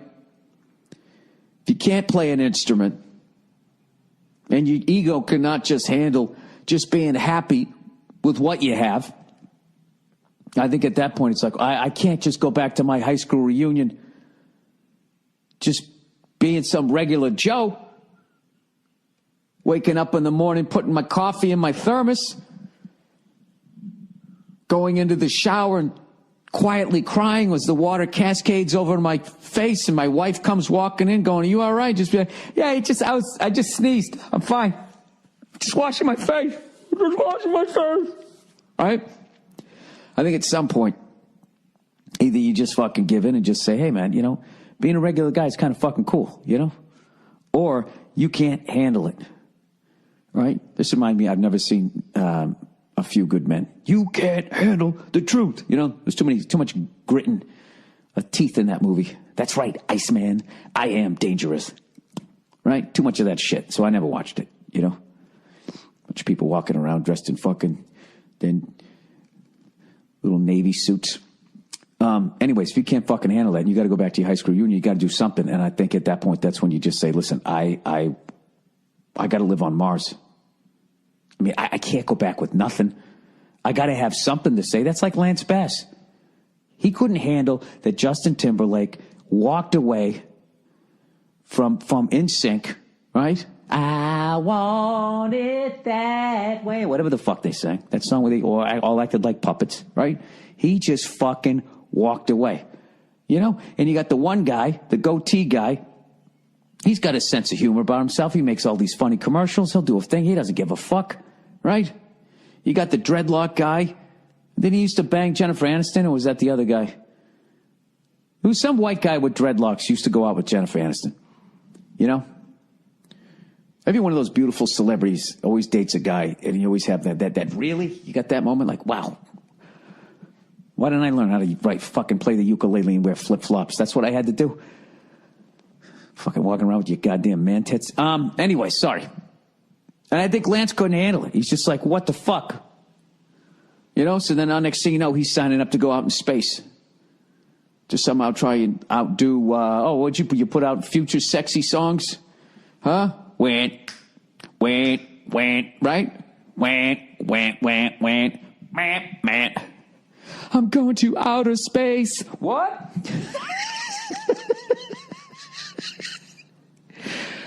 Oh, what is it about wearing your pajamas in the middle of the day that just fucking opens your mind up? You know what I mean? Anyways, here's something that somebody sent me. They're working on this microchip that will save your memory. Scientists set to implant device to preserve experiences into brains. A group of U.S. researchers believe that a microchip that will help create memories in damaged brains could be implemented into human volunteers in the next 2 years. The scientists from the University of Southern California, Wake Forest University, and others have been looking into the hippocampus, the part of the brain that is vital in forming long-term memories for around a decade. Okay, they've been doing this. So this is their way in. So these wonderful researchers at USC and Wake Forest, as always, their hearts are in the right place. But what kills me is it's like as they're creating this thing, I always wonder, do they sit around when they create something like this? And did they ever go, good Lord, what if this falls into the wrong hands? What if somebody like Dick Cheney or Donald Rumsfeld or any one of those other guys that looks like they don't even have a fucking heartbeat, what if it falls into their hands? What are they going to do with this shit? I'm telling you. We're all going to be, I might not be microchipped in my lifetime, but I will tell you this. At some point in my lifetime, and I figure they're going to do it through some sort of, like, they're going to scare the fuck out of people that their babies are going to get kidnapped. All right? And that what they're going to do is eventually they're going to pass a law that all babies born from this day on, for their own safety and their own protection, will be microchipped. All right? It's going to creep out a guy like me who isn't microchipped, but I'm going to die off. And then what's going to happen is just people from day one are going to have a microchip in them, and they're not going to question it. And occasionally, somebody will question it, and then they'll just be like, what are you, a fucking conspiracy theorist? Do you realize that if every human being was microchipped, do you realize the ability to revolt, how limited it is? If you ever were to be suddenly under an oppressive power, if everybody was microchipped, you know, and this is what kills me, is I know most of you are rolling your eyes going, this sounds like crazy talk. You know why? Because you would never do something like that. You know? Microchipping. Says Revelation 13:17. It's called Mark of the Beast. Now, sorry for this click here. This is going to be loud. Block your ears. 3, 2, 1, click. Where the fuck is it? I know I looked it up. Here we go. Revelation.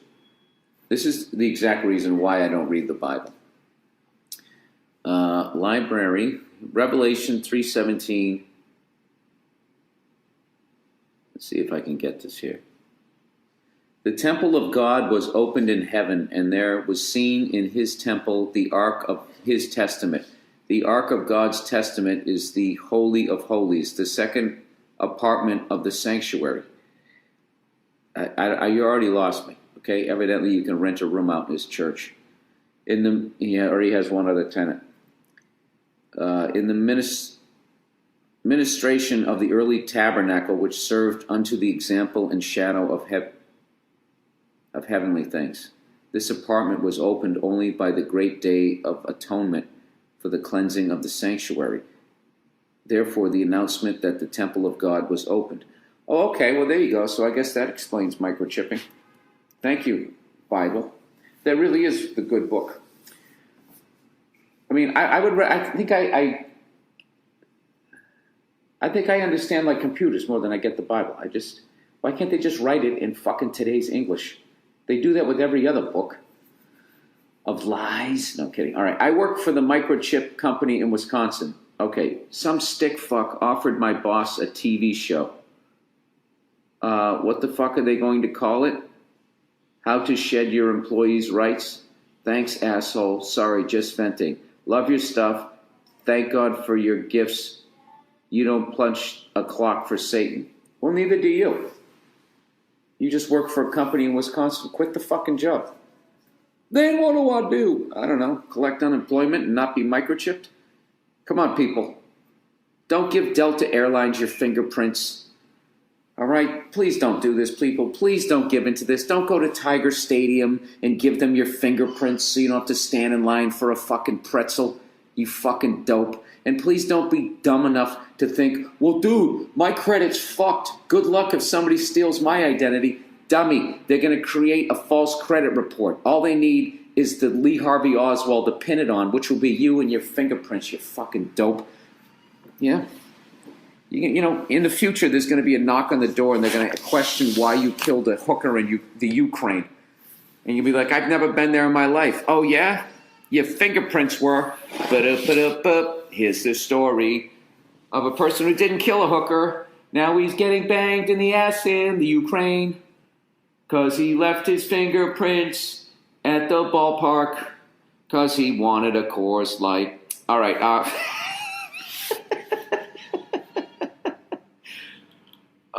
Sorry. India taking cash out of circulation. Oh, Jesus Christ. Bill, just read an article about India and it freaked me out a little bit. Last November, India removed 86% of the country's cash from circulation.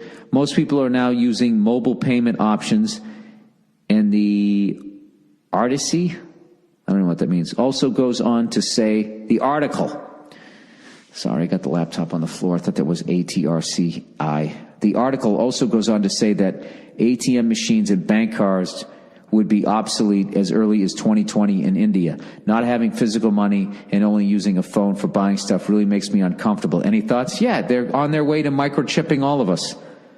And once again, everybody's going to think that's fucking crazy. And you can go on the internet, you can look at shitheads who work for corporations that are like proud of their fucking microchip and their level of security clearance that they have. No, they're going to phase out fucking everything. There's going to be cameras everywhere. You're going to be fucking microchipped. And this is the thing. It's still not going to be enough control for them. They still won't feel comfortable that they have. That's how bad they're fucking you over, that they need to have that level of fucking surveillance on you.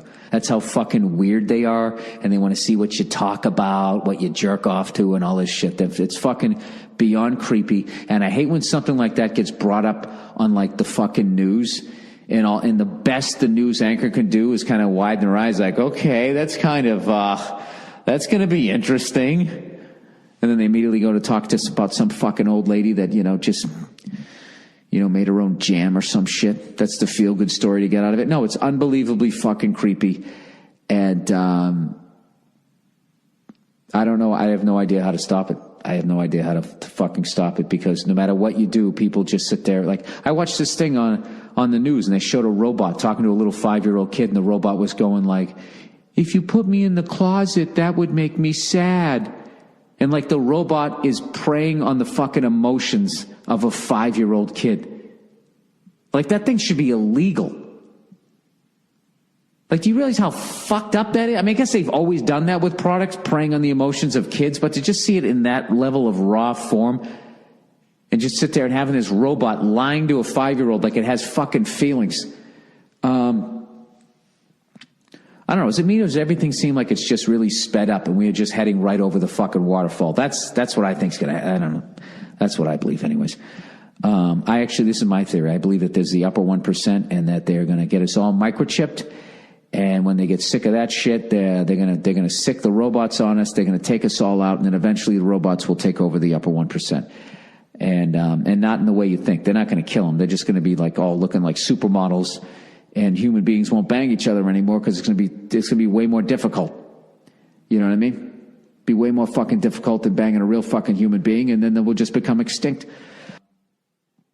All right, microchipping. Oh God, don't even get me started on this. I just cannot fucking I just can't fucking believe this shit.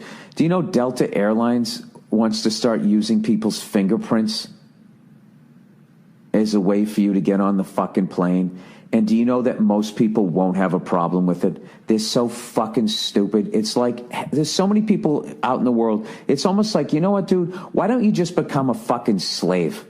Like, how much are you going to give to these people? How underpaid are politicians that they will not stand up to these people? These corporations, I swear to God, they're sitting there wasting all this fucking time with ISIS and all this other bullshit. These fucking corporations, the shit that they're doing to their own goddamn countrymen, which they really don't have because they're fucking global. They don't give a shit about anything, about just trying to make more fucking money. And, dude, they're going to start microchipping people? This Wisconsin company to implant microchips in employees. And like 5 people already agreed to it. They're going to take something foreign that's not natural to your body and they're going to stick it underneath your fucking skin. They're going to know where you are at all fucking times. And all these fucking adults, well, hey, you know, if you're not doing anything wrong, what's your fucking problem? Here's the fucking problem, okay? Just because you're a fucking dope doesn't mean the rest of the world is. Okay? I think it's safe to say that me and everybody else listening to this thing for the most part was not as smart as fucking George Washington, right? Fair enough, okay? Well, here's the deal. If George Washington was microchipped and all his fucking buddies were microchipped, this fucking country wouldn't exist. Because they would have known where he was, they would have gone over there, and they would have fucking killed him, and that would have been the end of the fucking rebellion. So what you're doing is you're having faith that these fucking people at the top, who have not even remotely demonstrated on any fucking level at any point in history that they give a flying fuck about anybody other than themselves, you're gonna turn over that level of power. You're gonna get fingerprinted by Delta fucking Airlines like you've committed some sort of a fucking crime. A fucking airline is gonna have your fucking fingerprints? Who in the fuck did they think they are? Do you know when I went to buy my car, they asked for my thumbprint? I was like, I'm not giving my fucking fingerprints to you're a car dealership. They go, well, this is to protect you. No, it isn't, you douche. You're going to sell this to somebody.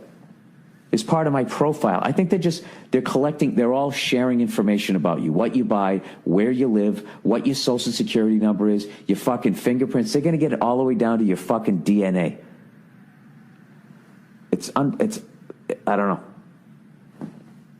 And these politicians will not push back on any level because the president makes $500,000 a year. That's the highest paid political office, is $500 fucking grand a year. And they need $100 million to get the job. I don't have $100 million. You don't have $100 million. Corporations do, and that's who they owe it to. So they just look the other fucking way. And what do? They sit there and they shit on fucking comedians, constantly going after, do you hear what he said about Caitlyn Jenner? And they look the other way with pharmaceutical companies handing out fucking opiates like they're giving out flyers to some sort of jam band. And now we got this heroin fucking problem. They don't give a fuck. They don't say anything about it. Sorry. I know. I'm fucking losing my shit here. But, like, what they've done to the food supply What the fuck what the bankers have done, left all these people upside down in their own fucking houses. What they've done to the water supply, fracking, causing earthquakes in parts of the world that never had fucking earthquakes, fucking up the drinking water. You know, they got to send a fucking pipeline under the fucking Native Americans' land. I mean, like we haven't done enough to those fucking people. You know, do you hear any politicians talking about that? Nah, nobody talks about that shit. But God for fucking bid, you do a fucking joke in a strip mall and they're fucking all over it. Then that becomes like some big goddamn story. This is fucking horrific, and it makes me happy that I'm 49 years of age. The fact that I think I'm going to maybe get to live half a fucking century without a fucking airline having my fingerprints and me walking around with the goddamn microchip. You know? I love that I lived 50 years before the fucking... Oh, Jesus. She's up, huh?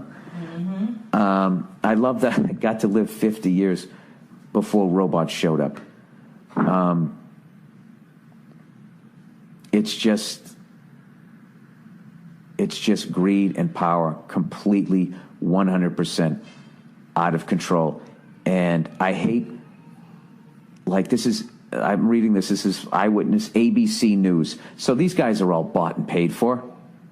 CNN's bought and paid for. Fox News is bought and paid for. They're all fucking bought and paid for because the same people I just brought up, they advertise on their fucking networks. So they have to watch what they say because they don't want to lose their ad money because that's how they get paid, right? So they always have like, oh, geez, this is a little unsettling. You know, when they always come back from it, when they show some fucking robot. You've ever seen that? You watch like the local news? Or they show somebody getting microchip, and they always come back to the anchors, and they kind of do that, ooh, that's kind of, and then they just move on to the next thing. But some fucking old lady who makes her own jam, like that's supposed to make you feel better at the end of the fucking newscast. Or some puppy that they thought was lost and fucking sniffed its way back to the station wagon 3 towns away, right? Whenever the fuck they leave you on. No, corporations are completely out of control. They've been out of control my entire life, and now it's reaching a level that it's like you're watching a bad sci-fi movie. I think it's fucking insane.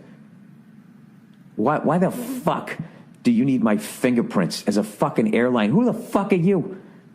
You're not the FBI. You're not the government. You're a fucking airline. Your fingerprints. And this is the thing. People will fucking do all of this so they don't have to stand in a line. They'll let them scan their fucking retina. They'll give them a fucking baby just so they can be pre-checked. That's all you got to do. You just hold a little cookie out, and the average fucking mouth-breathing fucking moron. But you know something? I swear to God, I mean, this is really cynical, but you walk around, and I swear to God, half the fucking people should be microchipped. You should know where these fucking idiots are. I'll never forget that guy galloping sideways on that Trump rally, screaming at all these stupid liberals, going, fuck political correctness, build the wall, as he's fucking galloping. Like that was going to make his life better.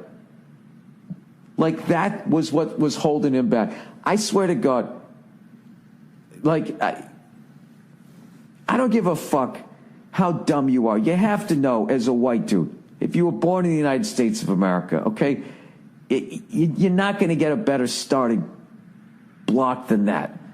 All right? And if you can't figure out some sort of game, I mean, if you're going to fucking blame anybody, why are you going to look down? You got to go up. That's what's fucking you over. Democrats and Republicans fucking you over. I just don't get how people don't see that. But I'm like most people. I feel like my ideas are right and no one else has a good point.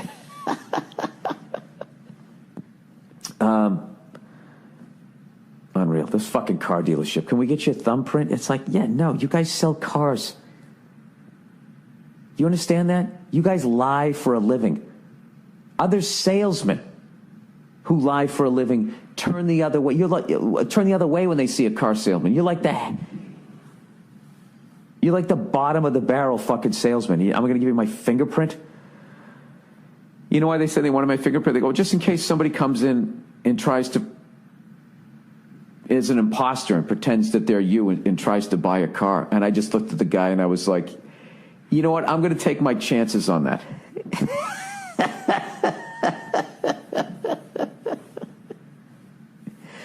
And the guy literally goes, and this is what killed me. He goes, you're the first person we've ever have say no to that.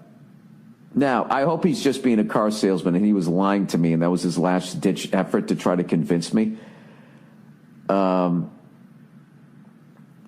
But the other part is he's actually telling the truth. It's just like, then what happens is what this is how they do it, is most people are dopes, so they don't think. And then what happens is it becomes a herd mentality. And all they got to do is get most of the herd to start running over the fucking cliff. And you have to do it too, because if you don't, then you're just going to be fucking sitting there all by yourself. Like, hey, I'm not going to have a cell phone. Hey, I'm not going to have this. I'm not going to have that. And then your life, the way you're going to lead it, becomes extremely limited. And next thing you know, you're fucking half naked walking around your backyard trying to like trap squirrels so you can eat that day, because you're not doing what everybody else is doing. And it's just, you know what's going to be the worst is when they try to convince people to do it, right? There's going to be some politician getting it with that fucking smile on his face where he's like, I don't want to do this, but I have to do this. I have to do this so I can go on the post-president fucking, $70 million speaking tour where I go out and I give speeches to the same fucking people that put me into office. Like the hero of all hero presidents, Obama, is about to do. That motherfucker has $69 million worth of gigs on the books coming up. I will never for the life of me understand why that guy, like liberals look at that guy like he fucking did something for him. I will never get that. It's like that guy had his face in the pig trough just like everybody else. I mean, I don't know what it is. I think it's because he's sandwiched between two of the worst public speakers of all time, Bush and fucking Trump. You know what I mean? I think if he came after Clinton, where Clinton wasn't the greatest, but I don't know. The women fucking loved him. I will never get that either. How much women love that fucking big fucking baby Huey looking goofball. Jesus, Bill, there are any presidents that you liked? Yeah, I didn't mind the first George Bush. Fucking war hero, and I liked Jimmy Carter. The fuck was I talking about? You know that guy? Actually, I made a bad move the other day. I called Bobby Kelly up and I told him I needed a new printer. And someone like me cannot talk to a guy like on Bobby Kelly's level of technology, okay? Because all of my shit is from 3 presidents ago. All right, I don't like technology. As far as I don't like new technology. Okay, I would be happy. I was happy where my life was in the 80s, and I didn't have a laptop or a cell phone. I was fine. I don't know about you guys, but I was eating 3 times a day. I had a roof over my head. I had a carburetor. I had no fuel injection, and I was fine. My car couldn't talk to me. I didn't have any GPS. I had a map. I sound like an old man here, but my life was fine. When I say I don't like technologies, for all the douchebags already firing off your email, really, would you like to go back to the caveman days? You know what I'm saying. Past a certain point, this shit hasn't been helping me. Okay?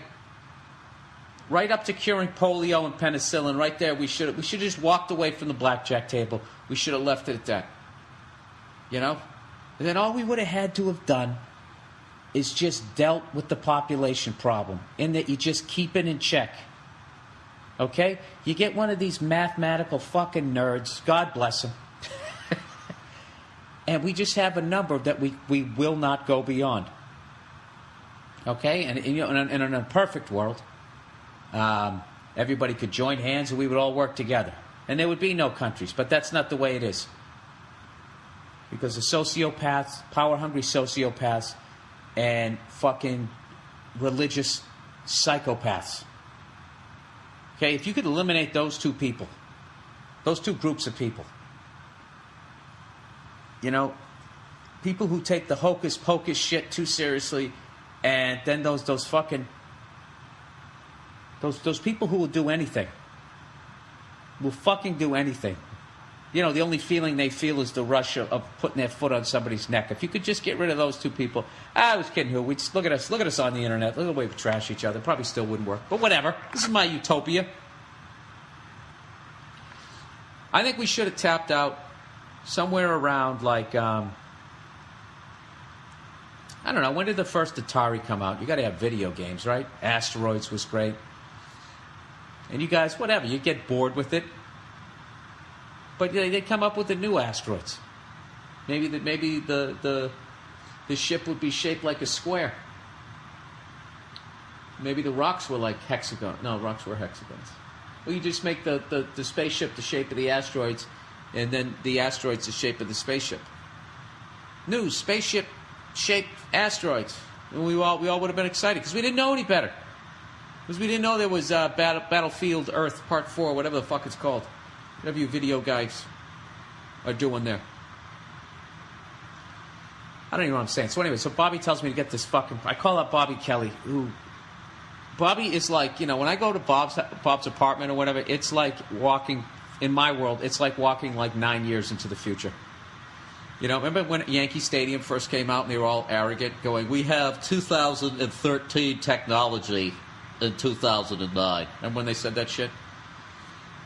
Which really was the dumbest thing ever. It's like, no, if you have 2009 technology that is not going to be available to a nerd like me, not a nerd, a loser like me until 2013. You're really just sort of rubbing it in my face. All right? Of course, all Yankee fans, they got technology from the future. Derek Jeter. Right?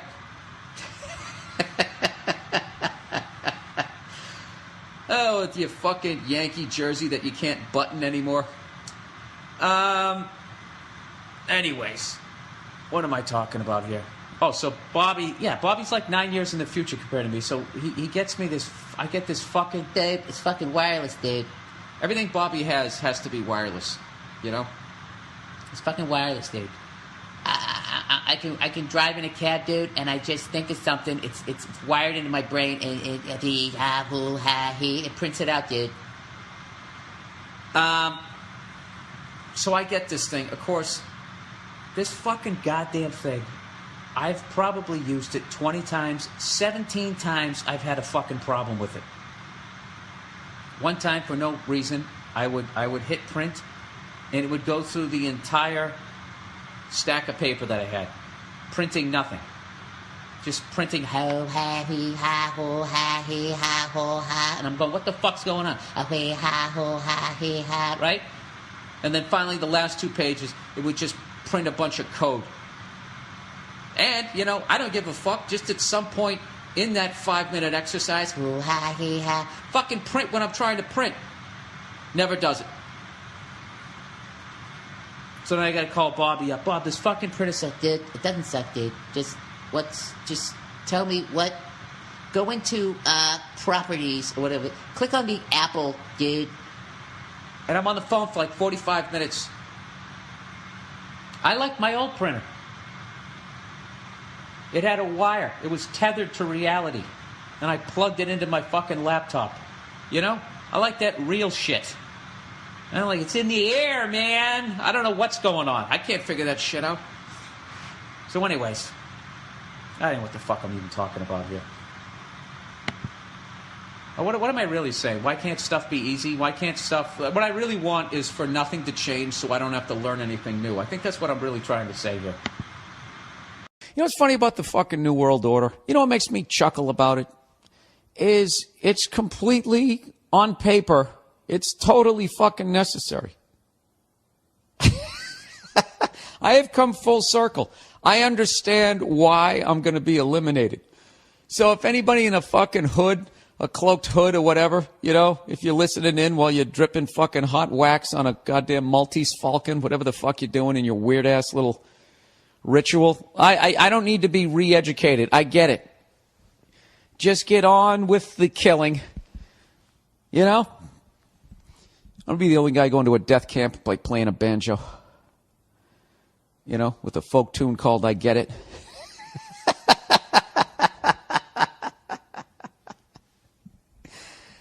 No, I seriously, you know, I was reading all this shit about, you know, how in the UN they're finally talking about the population problem.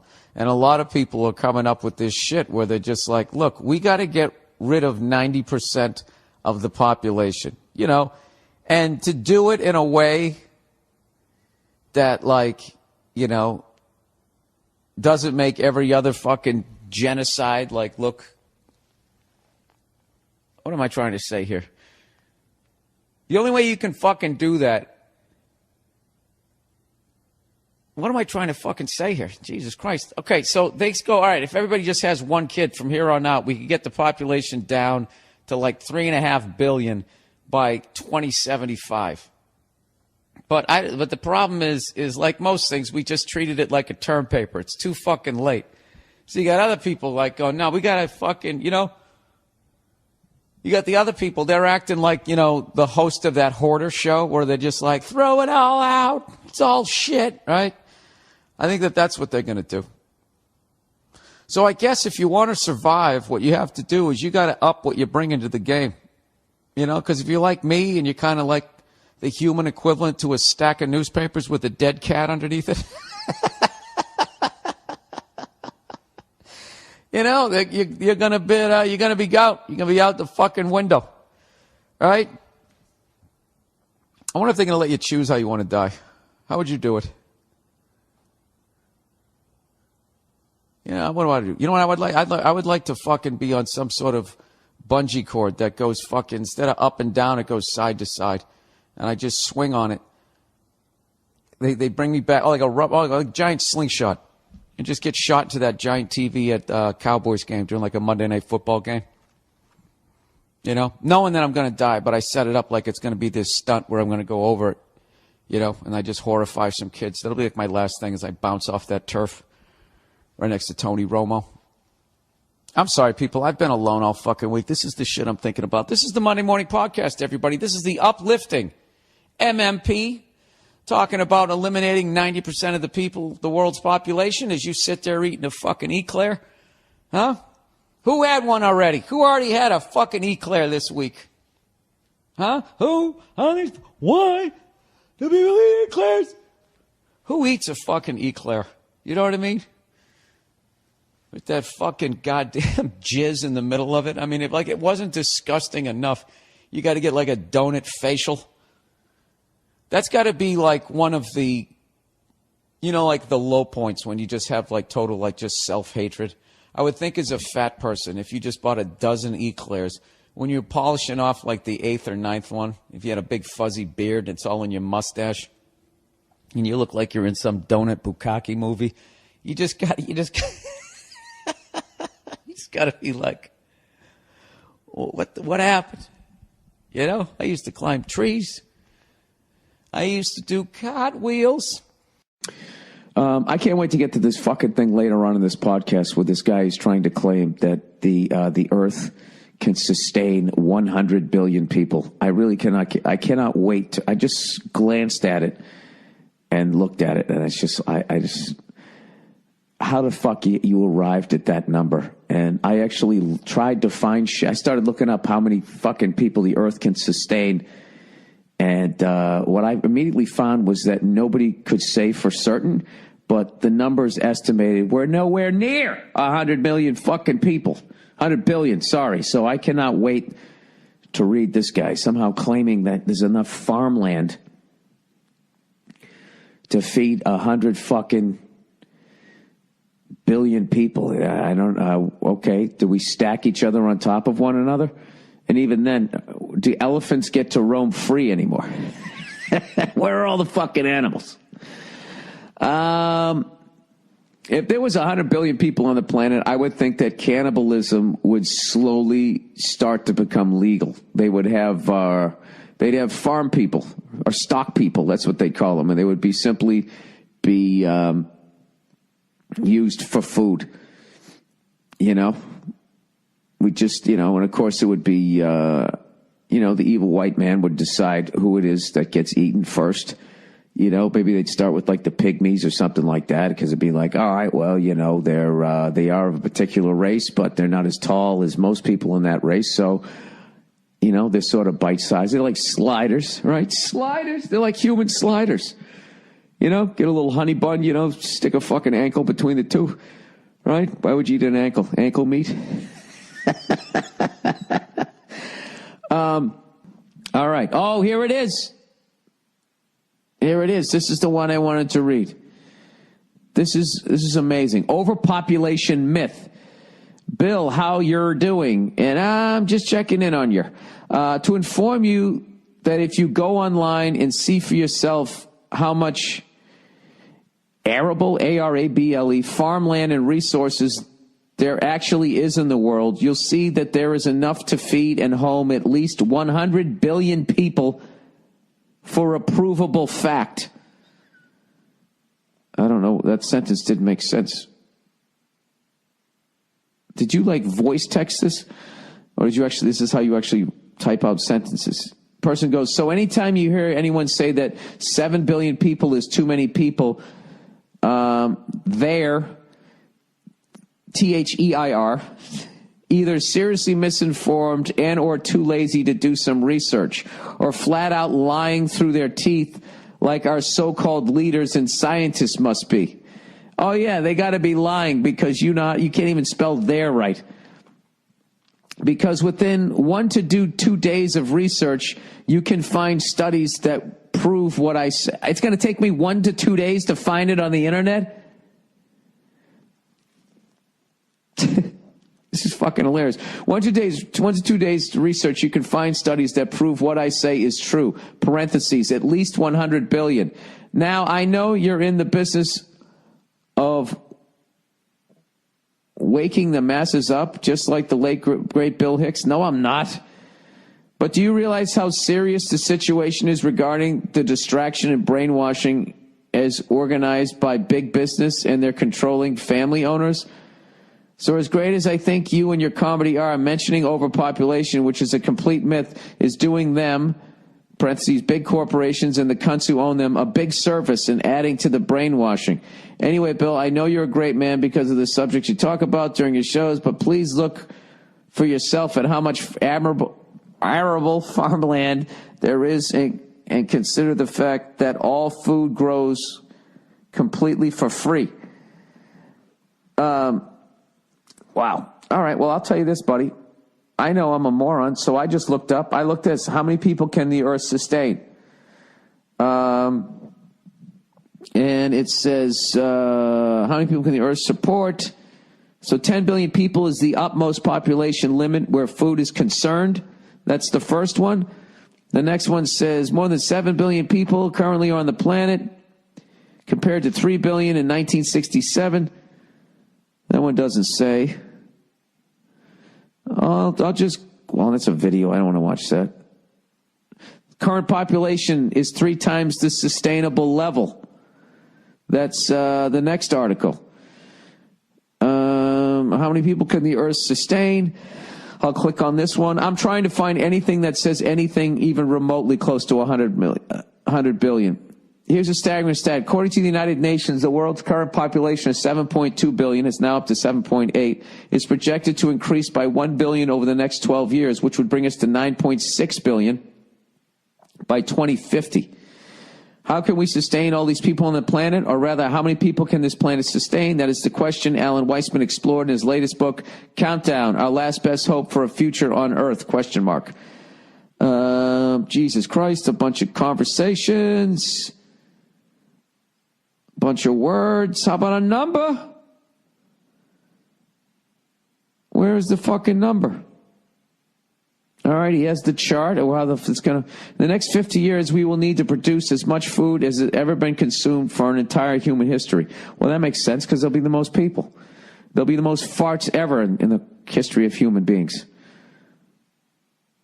Well, there's no fucking number there.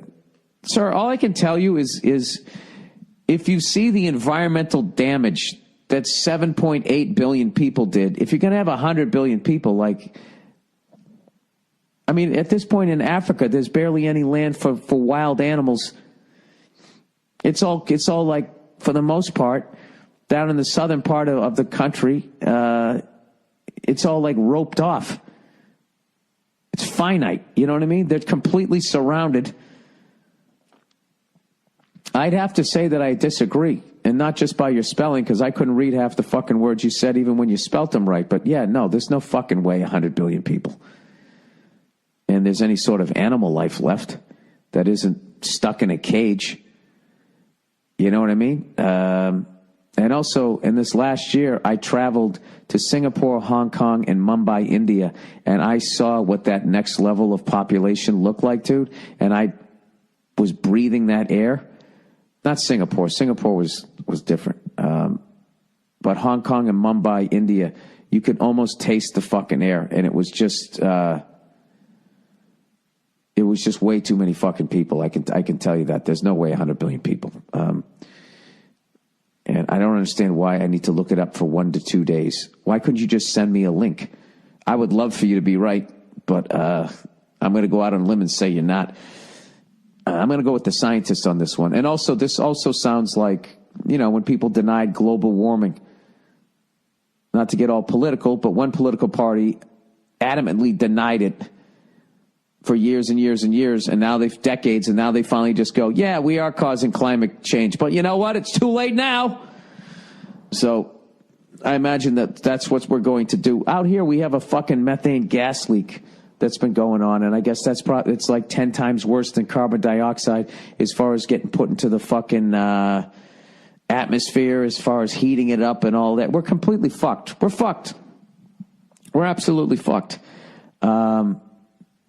And selfishly, I hope it doesn't happen by the end of my own life, which is the exact sort of thought process that got us into this mess to begin with. But, sir, you're correct in assuming that I'm a fucking dope and I don't know what I'm talking about. But I'm just kind of going with having traveled extensively, you know, for the last 20 years on the road and watching the population increase just in this country. It's a weird thing when the population it keeps looking like it's sort of leveled off. And I don't know if because there's no factories anymore. All I know is like it used to be back in the day, if I jumped on the highway at 2 p.m, I was good. And now everywhere I go, there's like traffic. And I'm just looking at these people going like, are you guys all stand-up comics? Does everybody work the third shift? How the fuck are all these people out on the road? I don't even know what's going on. Do a lot of people work from home and they're all driving out to get a sandwich at that time? I don't know. You know what? Let me look up. I heard the U.S. population is kind of leveled off, which has excited me. That's exciting to me, you know. U.S. population. Oh, Jesus Christ, Bill. Can you fucking population by year? Let's do this. All right, let's see what we got here. U.S. population by year. Right. Let's go back to 1997. There was 2.7265 million, and now there's 322.07 million. So it's gone up by like 50 million. Is that enough to notice? Well, that's actually, you know, that's significant, right? That's like a 20% increase. I think I'm making some points. Anyways, I forgot to tell you guys this shit. I almost forgot this fucking story. So I've been trying to work out when I've been here. 2 out of 3 days I've worked out, right? So I go to the gym the first day. It's right down the street from my apartment. There's no fucking problems. I walk in. The guy behind the counter is cool. There's nobody else there. No manager, just some cool guy. He goes, hey, by the way, it's $15, but if you go on the internet and you look this shit up, it only costs you $5. I said, dude, I'm old. I suck at the internet. Okay, just generally speaking, I'm not good at it. He goes, I'm just saying, you know, it's money. I was like, all right, man, I'll try to find the fucking page and I'll come back the next day. I'll only pay $5. So he goes, cool. No problems. No fucking problems. I have a great workout. I fucking throw the weights around. Classic shit. Comedian. I go to the gym in the middle of the day. It's great. There's nobody fucking there. Okay? A couple of trophy wives on treadmills, you know, fucking looking at their Instagram as they walk fucking half a mile an hour. And then you come walking in, and I don't give a fuck what time of day you walk into a gym. If you have to do chest that day, all the benches are going to be taken up. You You know what I mean? Nobody's ever doing squats. You can walk into a gym Saturday. Fucking Saturday, like what's it busy? Like early in the morning when people come in, whatever, 9 a.m., whatever, fucking the busiest time, right after work. 6 o'clock at night.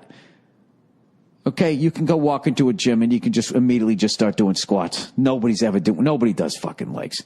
Everybody does the bench. So I walk in there, there's 5 people. They have 3 benches. There's like 5 people working out. 3 of them are guys fucking bench pressing. Goddamn cunt. So I got to sit there and pretend like I'm fucking really stretching. I'm not really stretching. I'm waiting for you to finish. Right? So anyways, that was the first day. So the second day I go back and I'm like, all right, here we go. You know, I'm going to run into this guy again. He's going to say, how come you didn't get the fucking thing that only makes you pay $5? I'm going to be like, because I suck at the internet. Remember? I'll pay $15. I don't give a fuck. Right? And I come showing up. He's not there. There's some lady there, and then this fucking manager buzzing around. Hey, how long are you in town for? Would you like to get a membership? Blah, blah. I said, no, dude, I just want to work out today. He goes, all right, fill out this form. So it's name, address, phone number, email, all of this shit. So I write down a fake name, and I say I'm from Alaska, and that's it, right? So he goes, no, I'm sorry, sir. You got to fill out the rest of this, where all the address is. Now, all I had to do was just fill out a fucking fake address, but, you know. It's not how I'm wired. I got to make a point. I go, dude, I have to give you my home address? He goes, yes. I go, dude, I'm not trying to be a jerk, but I'm not going to give you my home address. I'm not going to tell you where I live so I can work out one day at a gym. And he goes, well, you have to fill it out. I go, why?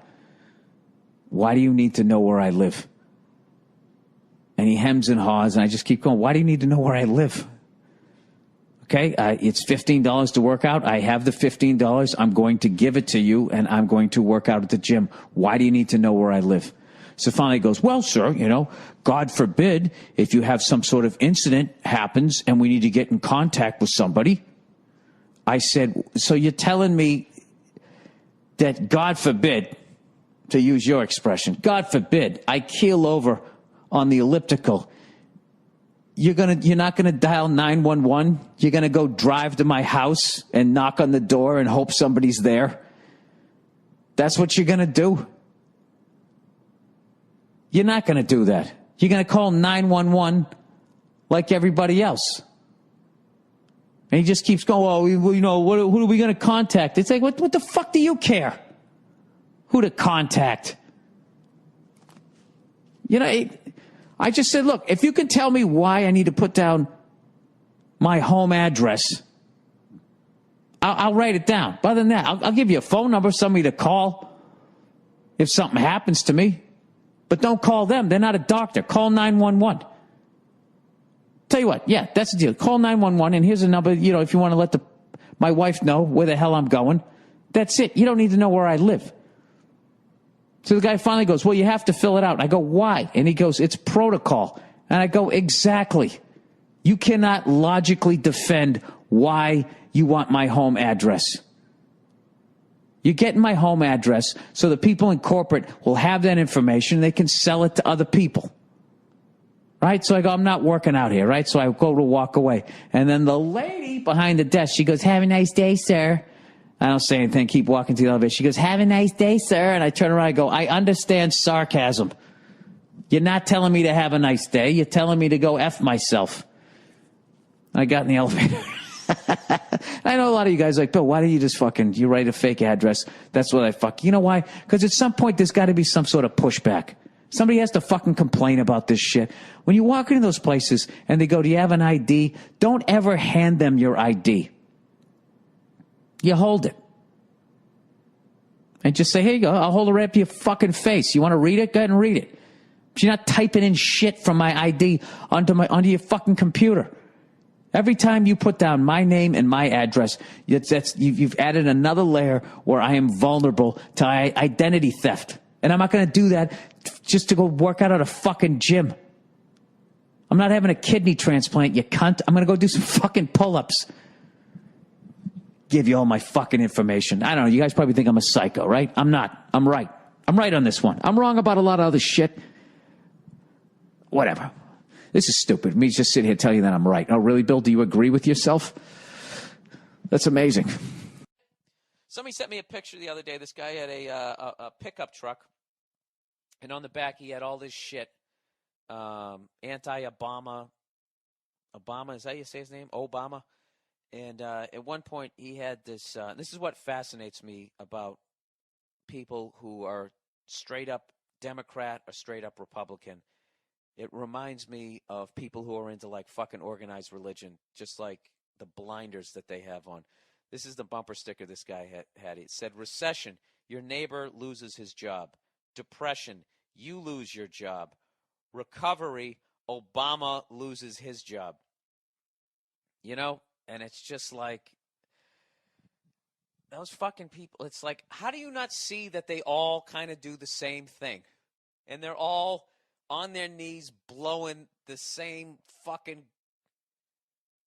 I mean, don't you see, okay, Clinton, Democrat, liberal, right? Bleeding heart liberal. What does he do? The bleeding heart liberal. He's for the fucking everyday Joe. He's just going to give it away to the broke people. What does he do? He helps deregulate the banks. All right? George Bush comes in, right? He wants to help out fucking major corporations and all that type of shit. Doesn't give them one war, he gives them 2 wars. $1 billion a fucking month or whatever the hell it is going into those fucking cunts' pockets. God, and the combination of those 2 fucking moves, the deregulation of banks, trying to fight 2 fucking wars, 2 away games, by the way, on the other side of the fucking planet, bankrupts this goddamn country. Obama comes in, right? Bleeding heart fucking liberal. What the fuck does he do? Gets us out of Iraq and then escalates the shit in Afghanistan. Has he taken any of these bankers to task? They stole $1 trillion. They can't even say where the fuck it is or who got it. Is he going after those people? No. They're not. It's the same fucking people, which is why I resent people when they tell me when I vote for a Ron Paul or anybody else, you know, like of that ilk, who's saying that these bankers and these corporations are completely out of fucking control, and we need to audit the Federal Reserve or maybe even close, shut the fucking thing down, and they're not allowed to debate, and they're just considered a crazy person. And then you go out there and you basically make a decision between the 2 fucking guys that they're giving you to vote for. That you feel like, oh, we made these choices. You didn't. You didn't. It's all the same fucking guy. How you didn't figure that out in 2004 when your choice was 2 white guys who both went to Yale, who were both a member of that fucking group, the Skulls or whatever. It was the same fucking guy. And I love how the fucking Democrats somehow get away with being like, they're all like millionaires. Like John Kerry was a fucking goddamn millionaire. Somehow he's going to be a man of the people. I don't fucking know. I think at a lower level, I think you can actually affect change in political office. But I think once you go past a certain level, I think when you get to like if you were like a senator of your state, I just don't feel that, I don't know.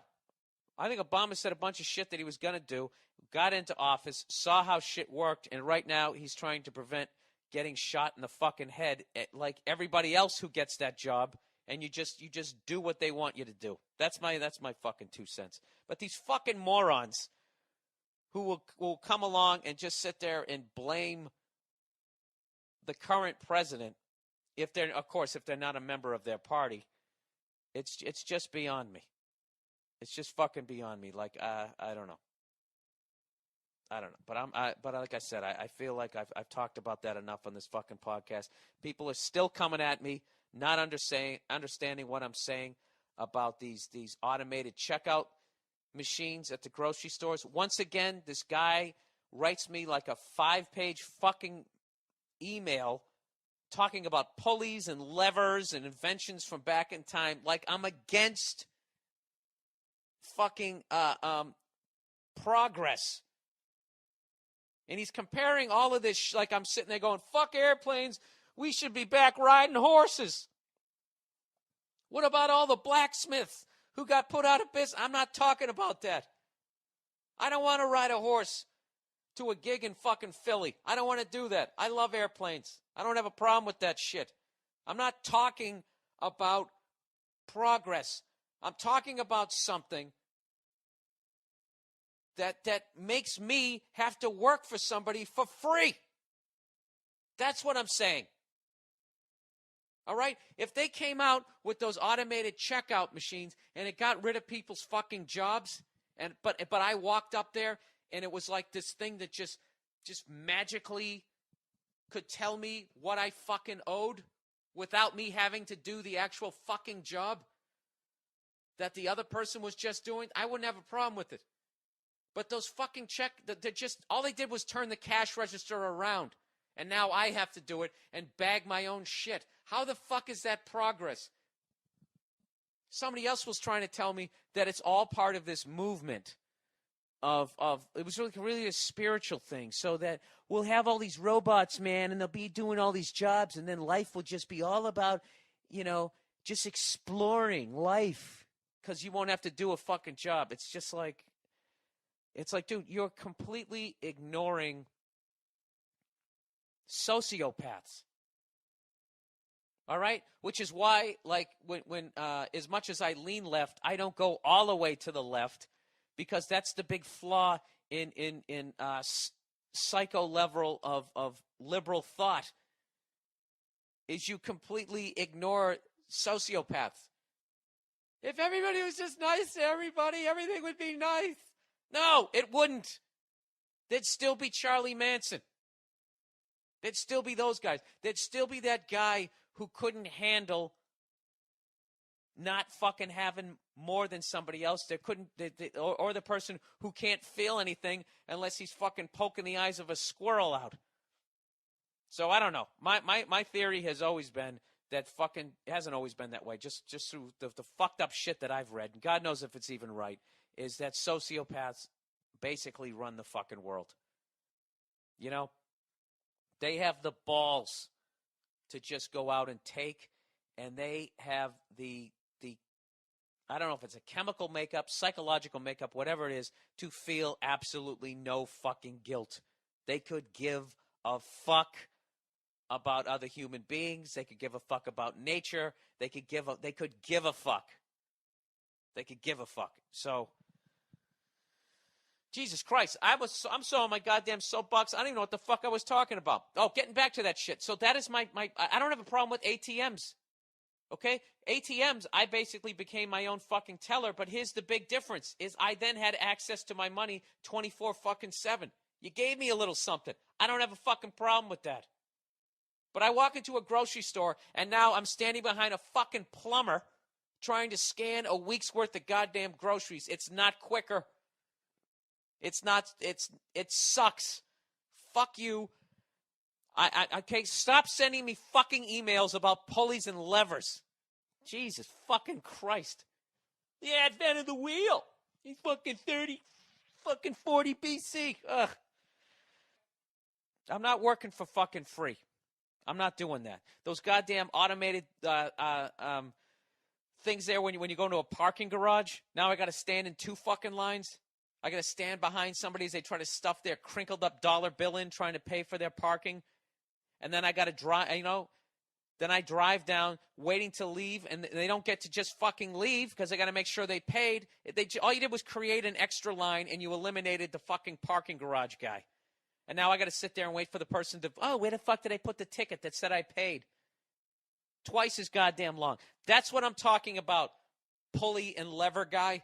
That's what I'm talking about. I'm talking about inventions that do not make my life easier. They just make me work for fucking free. And the time that I spend in the store is not any shorter, and a lot of times it's a little bit fucking longer. That's what I'm talking about, sir. But, I don't apologize to the guy at the bank. I owe taxes, right? I owe taxes up in fucking Canada. So my accountant goes, you have to go to the bank. I'm going to send you an email with all the fucking account information. They can wire it up there. Bing, bang, boom, done. So I say, fine. So I go up, I download the thing, I bring my laptop, I fucking get this David Blaine looking dude at the bank to help me out, right? So we walk into his cubicle area.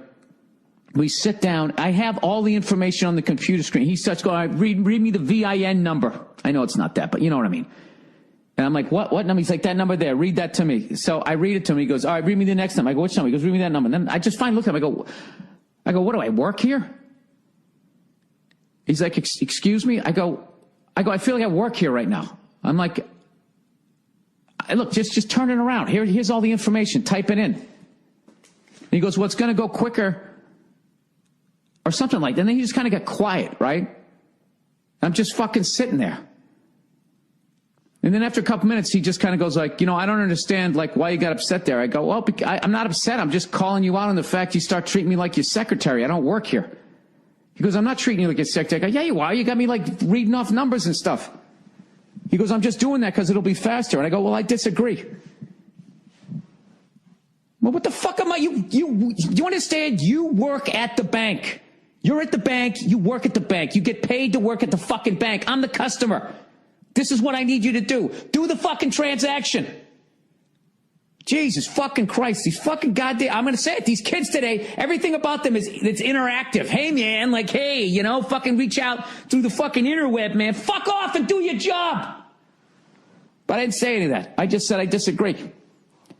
That's the best I could do. But I just couldn't believe, he was like, but he was, what kills me is he's walking around saying that I'm a dick, which I am. I admit to that, but I'm fucking right. I got to sit there and read off fucking numbers to you? He goes, can you read this? He didn't even say please.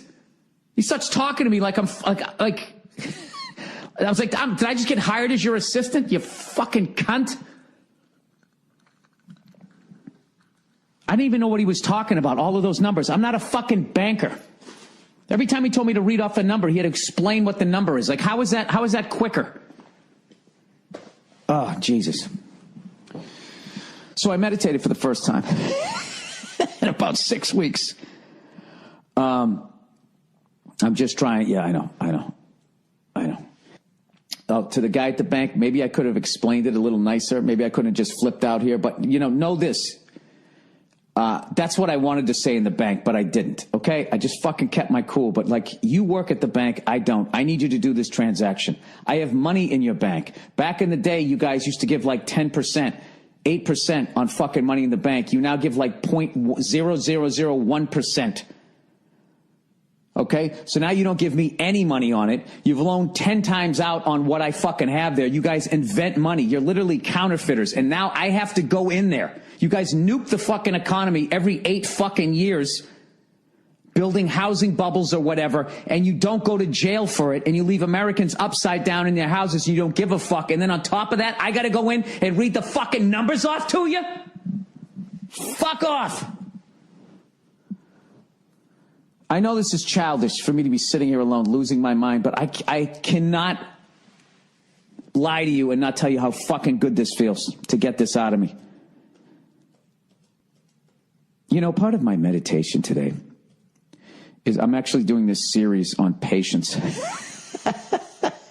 Swear to God. And the guy said, oh God, what the fuck did he say? It almost made me mad when I was like, I wanted to debate with the guy, but I can't because it's just a recording. He basically said that when you lose your patience, it's because you have expectations of other people. Okay? And then when you react to that, it's like your fault for reacting to it. For having, you're wrong to have these expectations of people. And I'm thinking in my head, like that doesn't make any, I'm at this point, I'm wrong that I expect people to put in an effort at their job the way that I do. And the way that I did. And I'm not patting myself on the back, but when I always, any job I had, I fucking killed it. Unless I just literally didn't have the talent, like construction. I could bring you the shit. I just didn't have that gift. Or I tried to sell health insurance. I just wasn't good at it. And you know what I did? I had the decency with both of those jobs to quit within a week and a half. I didn't fucking sit there and torture people and just suck at my job as they came walking in, or worse, try to make them do part of my job. So I'm listening to this guy, and he's talking in a very soothing voice like this, some sort of British accent. When we walk in there, it's Headspace. Hello again, welcome to Headspace. When we have expectations of other people, gives us a tendency to, he tries to like lose our patience. Like, don't get all fucking jolly because you know what it is? He's doing that because he knows there's an angry cunt like me laying on the ground going, like, okay, so now you're defending this guy at the bank. You weren't even fucking there, you know? So now basically what you're saying is, in order for me to have patience, I have to basically treat people the way I treat my daughter, which is I understand that she's a baby and doesn't know anything yet, you know? So I have to have 100% patience with her, which I do. But that's because she's a baby. So now I'm supposed to walk in and sit across from a 27-year-old guy in his, you're going to like the way you look, I guarantee it, fucking suit. And as he tells me to do, how could I have done that better? I guess what I should have said is, sir, I don't mean any disrespect, but I'm not going to read those numbers to you. I feel that you work at the bank and I am the customer, and I feel that that crosses a boundary that I'm not comfortable with. Well, I guess I could have said that, right? And when he exhaled, I probably should, like, when he exhaled, like, it was like someone fucking twisted a knife in my back. I wanted to fucking, like, did you just fucking exhale? Yeah, because once again, I guess I had expectations that this guy, you know, I had the ability to fucking look at a paper with all the answers to the test on it while typing at the same time. I mean, I can do that. I could do that for half a page and I'll only make a couple of mistakes, and I taught myself how to do it. What the fuck? How much more easier does life have to be? And then, I was also thinking when I left, it was like, you know something? My wife would have just read the numbers off to him. She would have read the numbers off to him, and then afterwards I would have said, like, why did you just do that? You did your job. She goes, well, you're right. You're right. I probably shouldn't have done that. But, it got it done quick, I just didn't want to have the argument, blah, blah, blah. She continues on. You know what? And she's a way, way happier person. On paper, I think. On paper. I don't know, something, the thing about women is the big red flag is the level of shopping that they do and the amount of shit that they buy. Like, that's, I don't know. There's a fucking unhappiness there. There's something psychotic going on with just the sheer amount of clothes and shit that they buy and just stuff that they fucking buy. I don't see tranquility in it. I feel like that's like eating fucking, C's candies. They just love having that UPS driver showing up and, oh, it's a little package for me, I actually judge how well my relationship's going by how often the fucking UPS driver comes to the door. If he's coming a lot, then I need to take her out to dinner or something. If, he's coming every once in a while, then it's just her doing the woman thing of basically, fucking kicking our retirement right in the seats. All right, I didn't need to go. Okay. Whatever. I apologize to everybody. I apologize to that first guy at the fucking Verizon store. I apologize for the way I conveyed what I was trying to say to the David Blaine looking dude at the bank. I don't know. Maybe it's a new world. Maybe I'm just a fucking old guy. Maybe that's why I don't fucking know. I don't know. I still think I'm right. But I'm going to learn in the future not to have expectations of people and just sit there as the sands of my life slip away, waiting for somebody to do their fucking job that they get paid to do. Ever since I got back from Canada, Canada, you bunch of freezing cunts, I just got back from there, And I kind of realize that when I go on the road with the fellas, we act like we're on some sort of bachelor party. I don't know what it is, minus the fucking who is. Everything else, we basically, we booze and we smoke cigars and that thing. And it's just, it takes a lot out of me. And I got a bunch of shit I got to do, so I kind of need to be clear-headed as opposed to the usual. Usually when I got nothing going on in my life, I mean, I can fucking, I can have a few, right? I can wake up the next morning like, Jesus, I just go get some fucking eggs or something, right? I can be in that mindset, but as of right now, I can't. So I have not done anything. I haven't done shit. I haven't drank. I haven't smoked. I'm eating pretty good.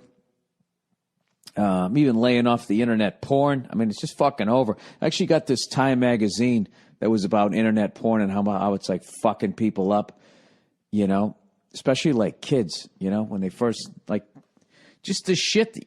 Who's kidding who? The shit you can see on the fucking internet. I can't believe nobody stepped in. I'm not saying somebody should step in, but I got to tell you, if they knew what the fuck the internet was gonna be whenever Al Gore was inventing it back in the 80s, I never said that. I said that I was involved in the email chain, whatever the fuck he said. That fucking guy. Remember when his campaign was over? Remember when he was dancing around and all sweaty and all that shit? How he just looked like he was so fucking relieved that it was over. What a thing to go through, running for president. I just saw a clip of Hillary Clinton. I have not been paying attention at all, but Jesus Christ, what the fuck happened to her? She looks like Earl fucking Weaver. She looks like Earl Weaver. She was doing something, right? She was standing in some black church, right? Baptist church, I'm going to assume. I don't think it was a Jewish synagogue there, whatever the fuck temple. She was in this green suit. She's just like yelling, the shit she was going to do. That's the only time a politician goes near the black community is when they're running. They swing by the church. They make a whole bunch of promises.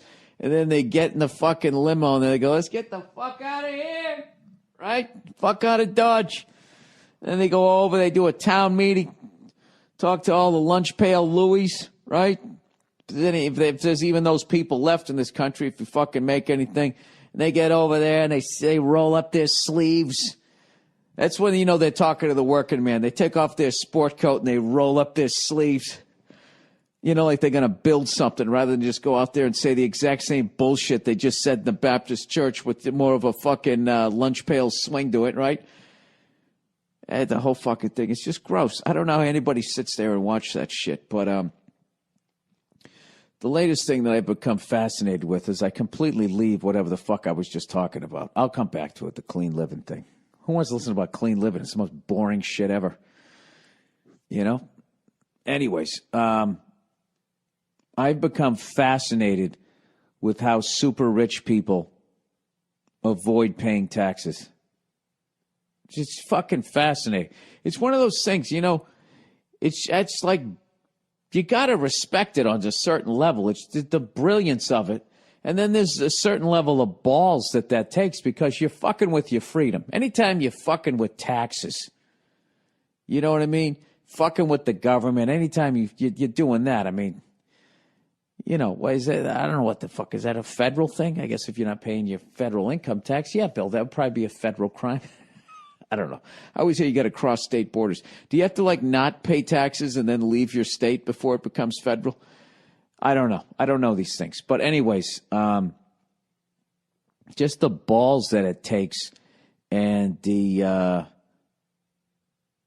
don't know. I don't like people physically hurting other people, that type of crime. But when there's something like robbing banks or tax evasion or even a good old-fashioned fucking scam, if there's like an amazing level of thought behind it, on some level you got to respect it, I think. You know what I mean? Like I remember a long time ago there was some fucking guy, he figured out how to rob parking meters. And they were allegedly it was impossible to do. So this guy figured out how to fucking do it. It's amazing. And he did this shit. This is back in like the 80s or some shit. This guy figured out how to do it. So it was way, way, way easier to not have everybody breathing down your fucking throat. You know, people be having eggs watching you fucking robbing a parking meter. They didn't have a fucking smartphone on them. They just be sitting there going, look at this fucking guy just... Is that guy robbing a parking meter? Holy shit! The fucking guy just fucking parking. Did you see that? Anybody see that?